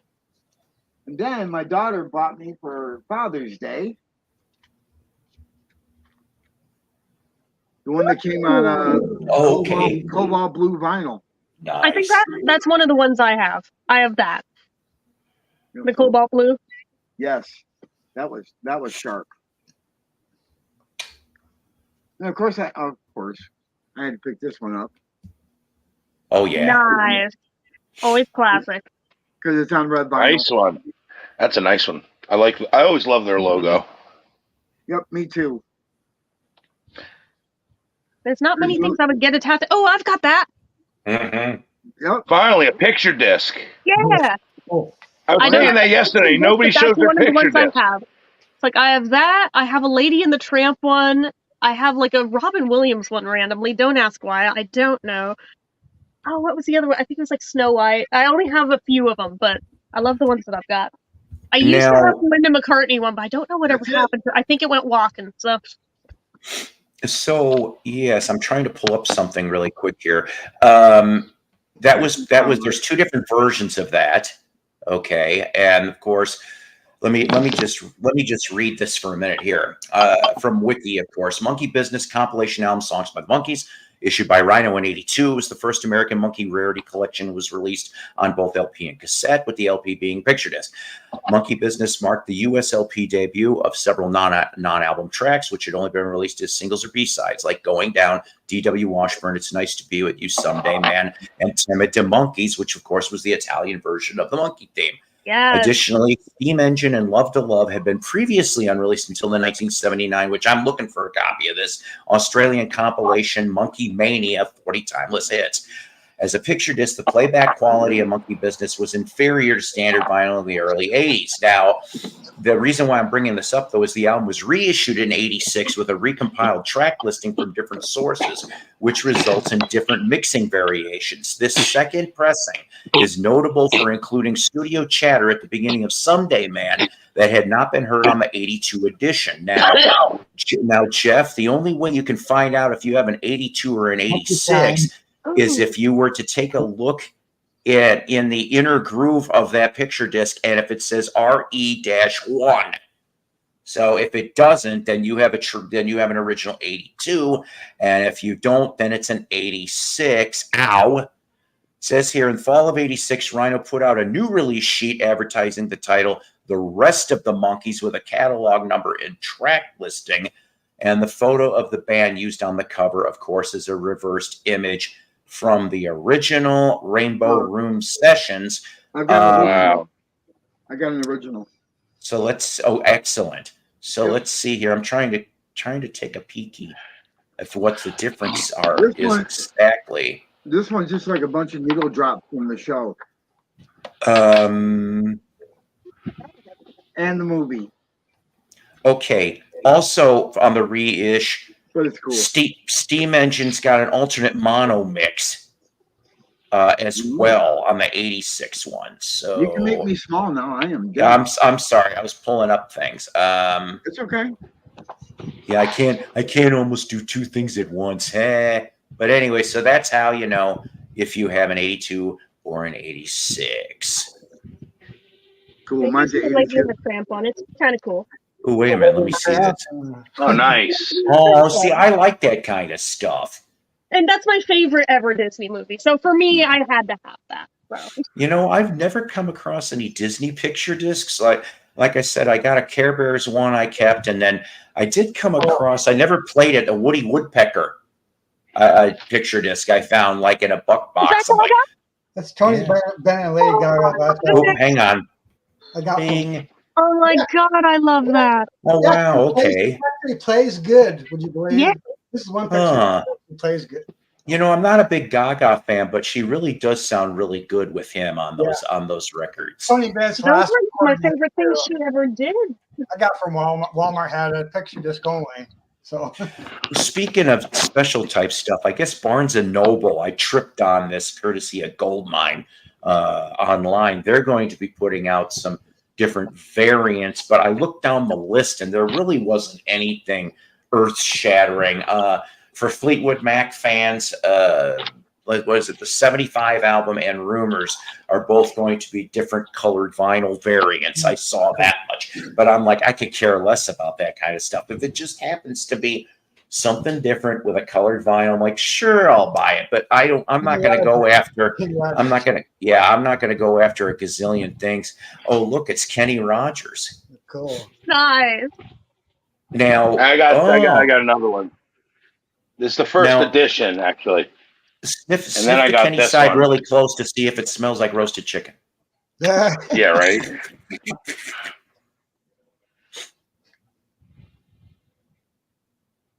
Oh wow. Well, there you go. Those picture discs are new. HBO presents. Nice. That's crazy. Now, if you start smelling something burning, check to make sure, you know, when you're playing the picture. I'm trying to see if I have them. I actually have somewhere. I have the Kenny Rogers Roasters cups. Really? Yeah, wait a minute. I know where they are. Wait. I'm going to go get it. No, this is like an actual thing he did. This is like a Seinfeld episode. I never thought that was a thing Matt TV made up about him. I'm Kenny Rogers. This is Jackass. Oh, that's the greatest. I love that bit.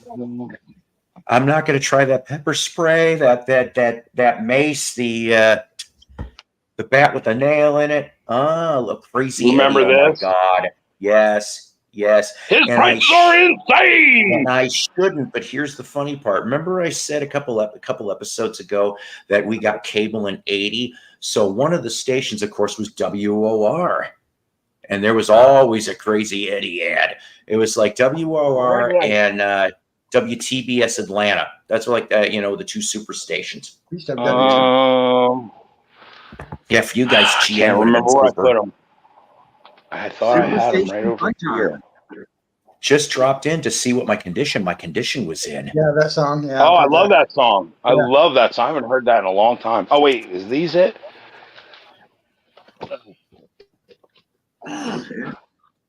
Here they are. I think these are it. Yep. Boy, here we go. I got a whole stack of them, too. Different ones. Wait a minute. I got stuck under my desk. Hold on. Long story. And each cup's got a DNA from Kenny stuck under the Rogers. desk. Because he had to sample them. I'm Oh, nice. Kenny Rogers Roasters. That's no longer a business, that restaurant, I don't think. Yeah. Nope. No. But the question That's is, the do one. they come in a 6-pack? Here's another one. I know, dumb kids. This one actually has Kenny on it. Cool. Would have been funny if he was eating a chicken leg or something on it. Yeah. Yeah, right. Look, that's pretty nice artwork, though. Yeah. I went like a and nice I just collage. grabbed like a random ass like pile of vinyl. I You said don't even pile. know what all I picked up over here. I literally was just like, just to prove I do in fact own records, because people are like, you're not VC. I'm like, I am though, kind of, but like I just like picked up as many as I could hold at one time as proof. So I don't even know what all I grabbed, 100th but I'll restaurant show opening. you. With his Rockford, autograph, Illinois got one. Rockford, Illinois got one, and Kenny Rogers would show up at every grand opening, like the first day or the first weekend. No, I guess those are the only three. I got 4 cups, but they're all duplicates. Those are the only 3 designs that I have. This is a cup from Fish, the band Fish. PHISH fish, right? Yeah, these are the cups that they sold at their thing. It's kind of hard to see, but it's like a translucent design, whatever. Every There drink you you put in smelled like mackerel. Yeah, right. Or patchouli. And that too. You know, it's Your funny. turn. So just like random shit. It may be super common stuff everyone's seen 10 million times over, but just proof I do own Yeah. 5 things. What's funny, Mello? I was gonna say. I forgot. I lost my train of thought. God. Maybe smoke some more. Maybe I'll come back to you. Yeah, that's what I'll do. It's got like Nesmith Live at the Palais. It's always A nice. really good live album. I yes. love that live album. Mm-hmm. Like, and again, this isn't all that I own. This is just all I could pick up at one time. So Yeah. I have small hands, so Exactly. it's not a lot. But Oh no, this my 2011. sister Ooh. got me for Christmas a couple years ago. It's still sealed. But it's kind of cool. Cool. Would you believe that my Barnes and Noble still has that? And I'm like, but I have everything on it. That's why I didn't get it. Yeah, but Jen, you have all these. I would have necessarily bought it, but I thought it was nice that my sister thought of me when she saw Oh it. yeah. Oh grabbed no, it no, as I'm a not Christmas knocking present. it. Yeah, It's just but- cool. Jen, And you have apparently- records, but Apparently, it's Do you on have- pink and green splatter vinyl, which I never would have known since I kept it sealed. So, Sure. No, no. But no, let me I- ask you something. You have records, but do you have a record player? I've got 3 record players. Oh, okay. Just test it. To the right of me in the background is one of them. Oh, I mean, I you can't see more it. the nightstand. Well, not right this second, but a lot of times. Which direction am I? This way.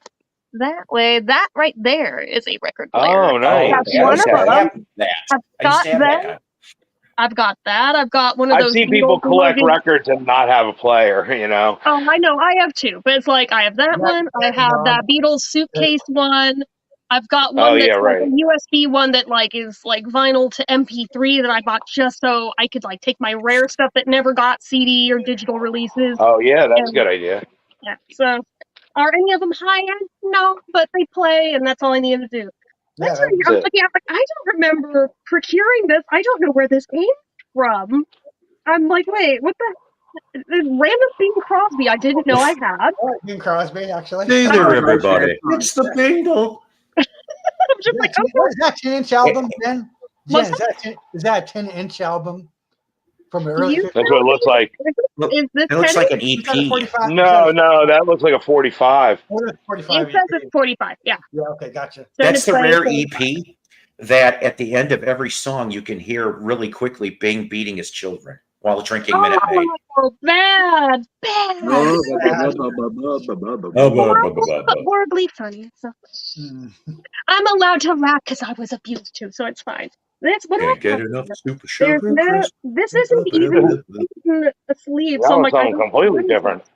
This is a mystery. Let's find out what it is. Disneyland. Yeah, the Disneyland we see. It's apparently the soundtrack to Pinocchio. I didn't realize I had that. Oh. So I don't know if I even have the sleeve it goes in or just this. That's what I'm like, wait, why is it not the sleeve? I heard have it. you better be careful when you're Albums like playing that.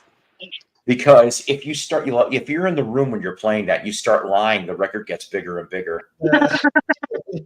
Yeah, right. And of course, which mine's discolored, I guess, from age or something, but mine's not as good a condition, but I do have it. So Nice. Nice. Nice. Yep. we've got randomly Judy Garland's All Alone. Cool. Back cover. Cool. Yeah, that one I don't never come across All Alone. I wonder Yeah, if they ever that made a one picture doesn't disc turn of up Judy. that. We've got Peter Cook and Dudley Moore's Good Evening. Oh, there you go. Yeah. We What kind of have music is on that Dudley Moore album? They talk or what? Sing? that one's a talking one. Oh, That's really? like a live stage show that they did.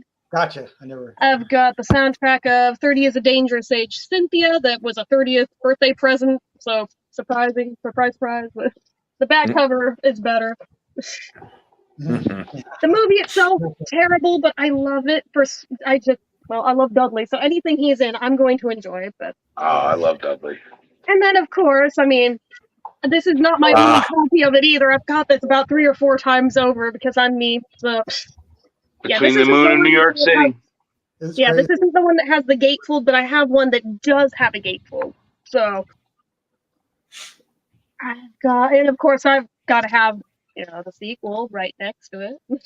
Yeah. Well, I forgot that they did a sequel. I love that movie. I really like the sequel. Yeah, speaking of another copy of it right here. Also not the one with the gatefold. Okay, so that's at least 3 accounted for. We have the soundtrack of 10. So apparently I have all my Dudley stuff on. Oh, I love 10. That's a great. I love that movie. Just showed the other night. It's one of the funniest movies. I mean, honestly, when he's falling down the hill, getting hit from the telescope, it's the most hysterical scene I've ever seen. It's really so funny. And of course, I'm over here like, and let us not forget the name of the couple in it, David and Jenny. So.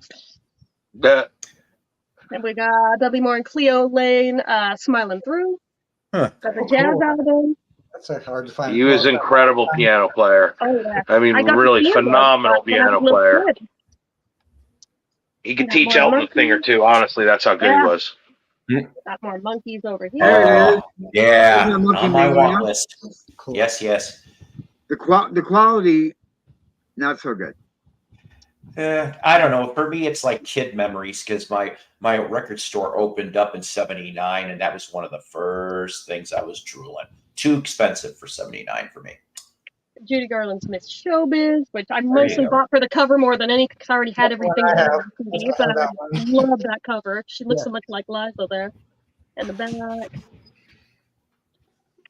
Yep, I got that one, Jen. Oh yeah, see, look, it's Twinsies showed up again. Twinsies, yes. Winning, nice. I got the original.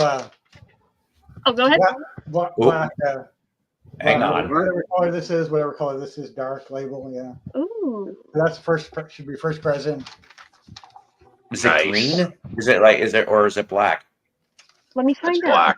Gray label. It's a gray label. My copy. It's actually gray. Let me see what mine has. Let me see. Great cap. So yeah, that'd be 50s, wouldn't it? Because they put out green and gray and promos were yellow, if I remember right. Yeah, mine's a little different. I've got like that rainbow led. Okay. So I think mine may be like 60s, maybe. Yeah, I think the earliest rainbow was like 61. I think. Yeah. Yeah, judging by the stuff that's like on the sleeve, looks like it would be somewhere around there. Forget your troubles, come on, get happy. Yeah, right. That's from that movie she did with Gene Kelly. Oh yeah, Summer Stock. Summer Stock, yeah. I was thinking of Mike Myers. Mike Myers. Got the soundtrack of Silk Stocking. Well, that's hard to find out. Well, that's the original 50s album, if it was original 50s. Wow. Yeah. Fred Astaire movie. Yeah. That Bandwagon album's going to fit right nicely in your collection then. Exactly. Bandwagon is my favorite Fred Astaire. Well, and it's on Minnelli film, so it's like double. I can't wait till you get it. Got random Charles Aznavour. Oh, I have a note on the back. Wait. Oh, I forgot who that came from. Oh, that's from an actor. Anyway, so Charles Aznavour. I don't speak French. I mean, he did a lot of work with Liza, but also he has a really cool voice. I don't speak French, but it's one of those voices I could listen to all day just because he has a really cool voice. Hey, baby. Exactly. Oui.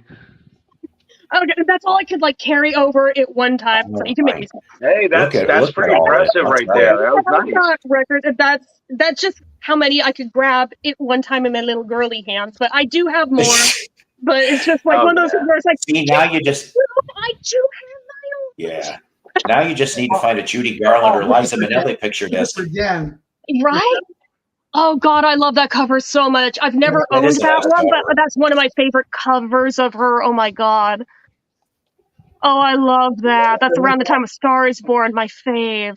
Well, it came out in 56 or 50, his original turquoise label. Yeah, that is right There you around go. then. Yeah. 56 or 57. Yeah.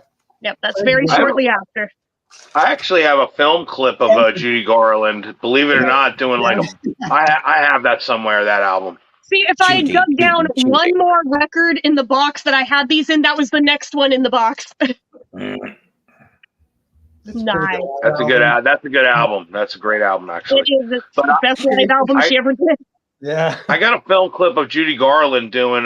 She's in blackface doing the old South, whatever. She got her hair in pigtails. She did it twice, so there's a couple movies she did it in, and I have to defend her every so many years when it comes back up and people try to cancel her. In South of Dixie, like it's might crazy. Have been Girl Crazy. Might have been Girl You Crazy. know what I was saying. You know, I have these two monkeys. These are my monkeys. I have this one. Yeah. And I have this one. Yep. Nice. And I'm very upset about. There's one thing about each of them that I'm upset about. This is supposed to be like, I guess, more of, which would be like volume 2 or whatever. Yeah.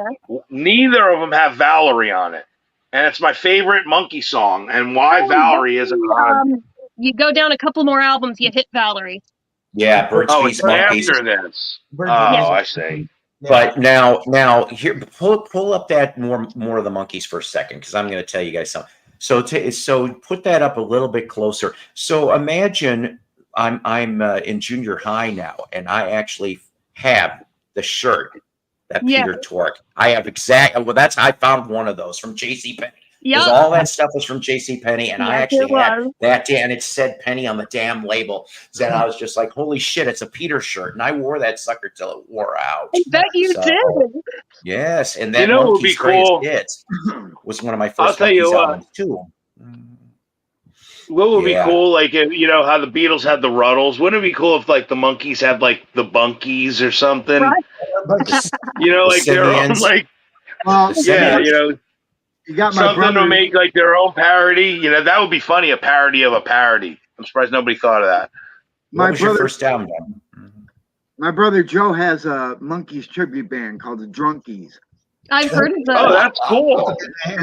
Instead of having a guitar logo, it's a long-shaped bottle. Yep. Wow, that's really cool. I thought that was pretty hilarious. Yeah. The Drunkies. Wow, that's really, really, really cool.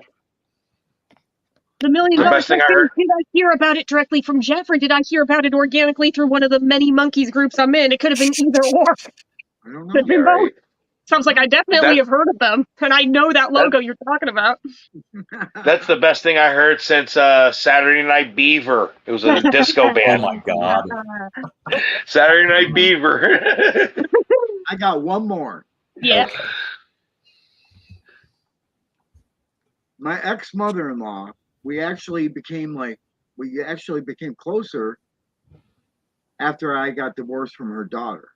Mm-hmm. You know, we actually like became friendly, which is kind of wow. And she just passed away in March, and so sorry. they were that's okay. But anyway, so they were cleaning out her apartment, and her favorite actress of all time was Susan Hayward. Oh yeah, Susan Hayward. Yep. And this has a Monkeys kind of like thing to it. But, connection. Yeah, kind of. Anyway, so I had to pick. They're like, "Hey, Jeff, do you want any of her vinyl?" And most of the stuff is just like the Mills Brothers I already have, but this one I took. Nice. Kind of a soundtrack album, I guess, supposedly. And there's like that very subtle reference that I think was in I've Got a Little Song Here. Yep. Hey, Mike, nice. I don't know what's playing. What's the song of my heart? It's like the second show, and I could hear the line in my head immediately. No, but what starts off that album Forget Gas. your troubles. Come on, get happy. So Susan it fits Hayward. on multiple levels today. Susan Hayward plays Jane Froman in that movie. Oh my gosh. So that was like my mother-in-law's like Mhm. favorite Susan Hayward movie. That and I I wonder want if that song was the one that influenced the Cowsills to write the Partridge Family theme. Because "Come On Get Happy" is like the way it starts. You know, go on, well, come on, get happy. It's almost like very similar in sentiment. You know, kind of like Yep. John Lennon using the commercial for "Good Morning" to make "Good Morning, Good Morning." You know.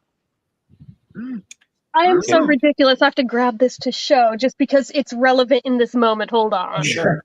Well, Nice. On Facebook. I thought it was gonna be dirty. She's like Yeah. up and stuff, and then I gotta grab That's for after. What? Anyways, so but on my Facebook, if you guys saw it today, somehow I tripped on it was a picture of the Partridge Family first season because it's got the snotty kid, and they were all dressed in Kiss makeup for some reason. I like that made me laugh. I didn't. Oh, What I is that? literally bought this solely because of the name, and then I bought the entire line of products solely because of the name. Wow. Are you happy with it though? I think that smells like peaches, so I love it. So, but I mean, It also- it's not like the only Judy scented thing I have. I mean, I think I joked about this last night on Sarah's stream. I was like, oh my god, my good luck Judy Garland perfume failed me tonight. But my Judy Garland Here- perfume, the limited edition one. I have the regular one too. with Hey, bits of Paul. Judy. Paul. This is your Flag. new. Paul, this is your new makeup spotlight section of the show. Makeup is perfume. It's like got quotes Well, from same all three different. kids down the side. Oh, I see You know- Liza. Lisa. Yeah. You know how Thor What has does his metal spotlight? minute. That could be your new section, Jen. You could showcase a little. But it's like Thing random every shit that I day. have because it connects to something else is like the whole reason that I own it. Like that's the special edition one, but I think the standard edition one evokes more of a Judy vibe. I have that too. Like I'll put this way and grab that real quick. Hello, Petalina. What does it smell Nico! like? Barbiturates and poor life choices. What was that, Jeff? What does it smell like? Barbiturates and poor life choices. Oh my! No, she said peaches. Ah. Remember the presidents of the United States? Peaches Like for my me. own accord, Millions of everything I peaches. did on that stream. But- Peaches for me, millions of peaches. I don't even hear that No, song like, anywhere. like I said, that was me after downing like 5 freaking Valiums, a shit ton of sherry, and like 3 edibles last night on Sarah's stream. All right. So like the regular one is in a bigger box, and Wow. She said Oh, bigger so. box. Okay, Yeah. and then That's nice. Yeah. comes with a love note from the Garland family. Oh, look! Wow! Look at that! Look at that. Yeah, Oh, We need a yeah, Liza and and Lorna and Joe, all 3 of them on it. Jeez. And I'm like, they put this with the standard edition and not the special edition one? I am so confused at that, but it's why I had to go back and buy this one too, because I realized, wait a minute, this is part of that. Shit, okay, shut up, take my money. And I'm trying to remember The how deluxe much- edition comes with something more personal. And what might that be? Oh my God. I'm not going there. I'm not. A portion of the drapes. But like, see, the way that the bottle looks, it kind of has like the twisted like thing, Oh, kind of that's like cool. Get Happy thing with like the way she tilted the hat, had like the whole body kind of twisted. It's like the shape of the bottle kind of evokes That's awesome. Hmm. Yeah, really, that's pretty ruby cool. red and everything. So So you could have been a great Price is Right girl. You could have just gone off and just Right. had flares out. now, see, if That's I what I were mean. actually pretty, maybe, but like I don't look like those girls. So You see, you're starting a new section of the show. Oh boy. no one wants that. Hey, Paul, I'm gonna. I'll catch you guys later. I'm gonna eat early supper. Okay. Oh, what are we having? God bless you, Davey. What are we having? You too, Melody, Jen. Bye. What are Just, we having? just not non-healthy supper. Can't be as unhealthy as me. All right. Save me a plate. It smells like orchids and like various floral things, but like what shook me was like Liza said like it was the closest thing that they could come up with where she just like stopped in her tracks like that smells like mama, and like so I was like, oh, I want to know what this is like, and I spray. I'm just like, this smells exactly like the perfume my mom wore when I was growing up. Whoa, this is like multi-level for me now. I'm like, wait, what just a brain happened trigger. here? Paul, You could call this could be Beetle Babe's beauty blip. Oh, dear Lord. See, Beetle Babe's beauty blip. But does she have a bottle of Nirvana's perfume? Of course, because it smells like Teen Spirit. We want the Jovan. I can't believe I even said that. I don't. We want the Jovan grass oil that smells like pot. That's what I want. But it's like I have these there, and it's like side by side with the Get Happy one, and then on the other side, I have like what the fuck was it? Oh God, I'm trying to remember offhand. I'm too blind to read from that far away.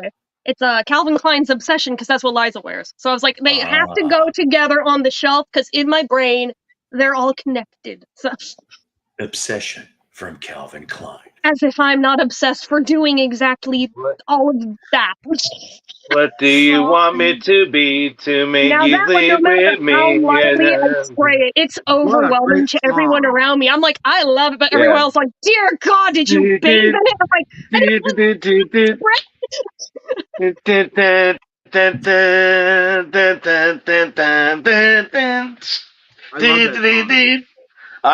one of these episodes I should do, because everybody, believe it or not, everybody compliments me on my whistling, just to see if I'll take and whistle like a couple bars or something, and see if anybody can figure it out. Oh, right. Yeah, that'll be another day. Do a test.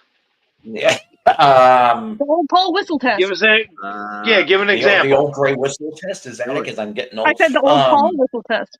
Let's see. Whistle while you work. No. I can't do that high. Okay. See, I'm not very good at whistling, so I'm not much help here.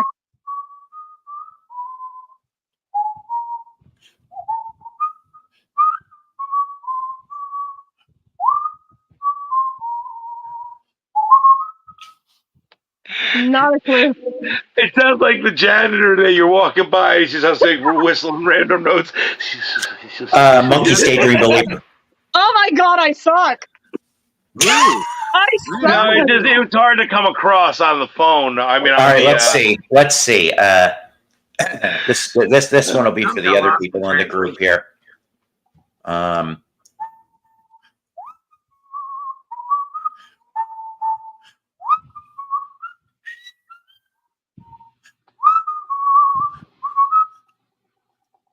Oh, Black Sabbath? Yes. When I first met we'll do this down the line. You gotta start off with Mellow. You gotta start off with Mellow going. Yeah, exactly. Yeah, all right. But you could even do you would have needed to. But Paul, you can even just do a thing where you like pull up a lyric, and I said if I said, "Man, you're just a sinner now." What song is that from? Toby! It's Toby! Oh, look at the baby! Hi, Toby. Aww. I think she's calming down on the heat issue a little. Good. Here, I'll put on the ears for the kitty. Look, Jim's got kitty cat. That's a cutie kitty. Yeah.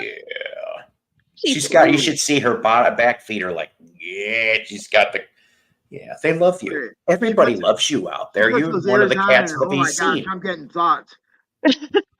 Stop. I can't say you're the official cat because Piccolina and a couple other people have great kitties, but you're in there somewhere. All right, off you go. Yeah. It's what I'm having. It's why I didn't buy the cat ear headphones in pink. So I would just be walking into it. No, those are cool. There's yours for you.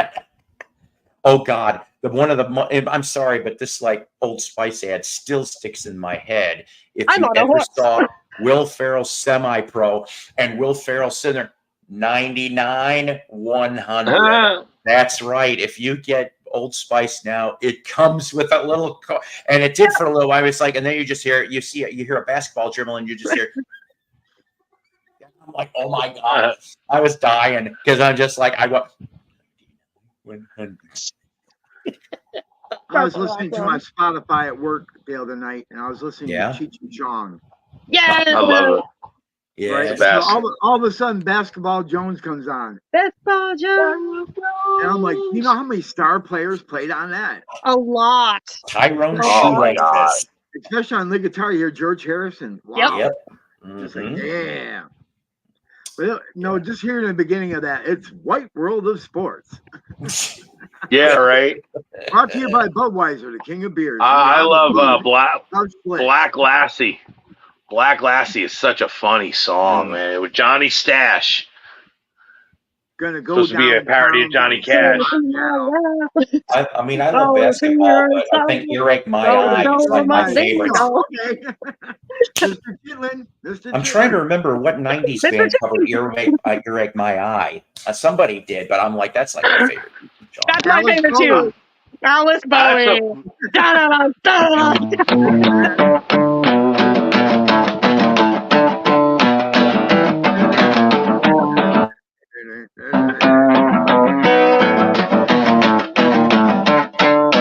on, little Tootie, tell me yes to live. But I don't listen to it because my hair is like a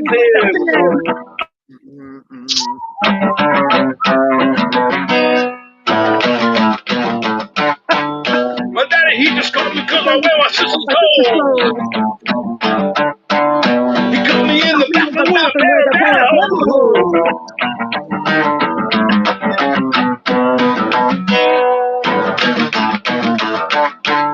my basketball coach don't kick me off the team. And I just think it's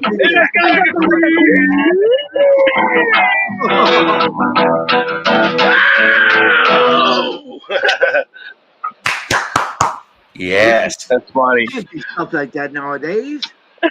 Who's gonna get hurt? I'll tell you. I'm trying to keep the copyright at bay, you know. I don't want to get. Well, that's why I kind of just quickly do that. So right. That these assholes are going to have to work for it. That's all I'm saying. Right. And I'm messing around with the arrangement a little bit too. Make my eye. How would you like a body? Yeah, right. Alice Bowie. Alice Bowie. I thought he was related to David Bowie too. Whenever I would read that, I was like, "Is it David Bowie's brother?" Yep. What? So, Alice Bowie is part of David Bowie? Alice Cooper. No, Alice Cooper, David Bowie. Alice Bowie. Oh, I get it. Now I see. So true story. How did I not pick up on that? Hey, no, play Up and Smoke. I know that one. I do. I somehow knew that. Up in smoke. That's where my money goes. In my lungs. And sometimes up my nose. When troubled times begin to bother me, I take a toke and all my cares so up and go. Come on, let's go get high. Everybody. Is everybody? I can't do that. I can't do this Spanish. It on the land. There are no bombers in only man. And I wrote my Illinois, and that psycho gets, and that psycho and all of his cats go up in smoke. Come on, let's go get high. Up in smoke. That's where I wanna be. 'Cause when I'm high, the world When life begins to be a long and dusty road, I take a toke and all my cares go up in smoke. And all my cares go up in smoke.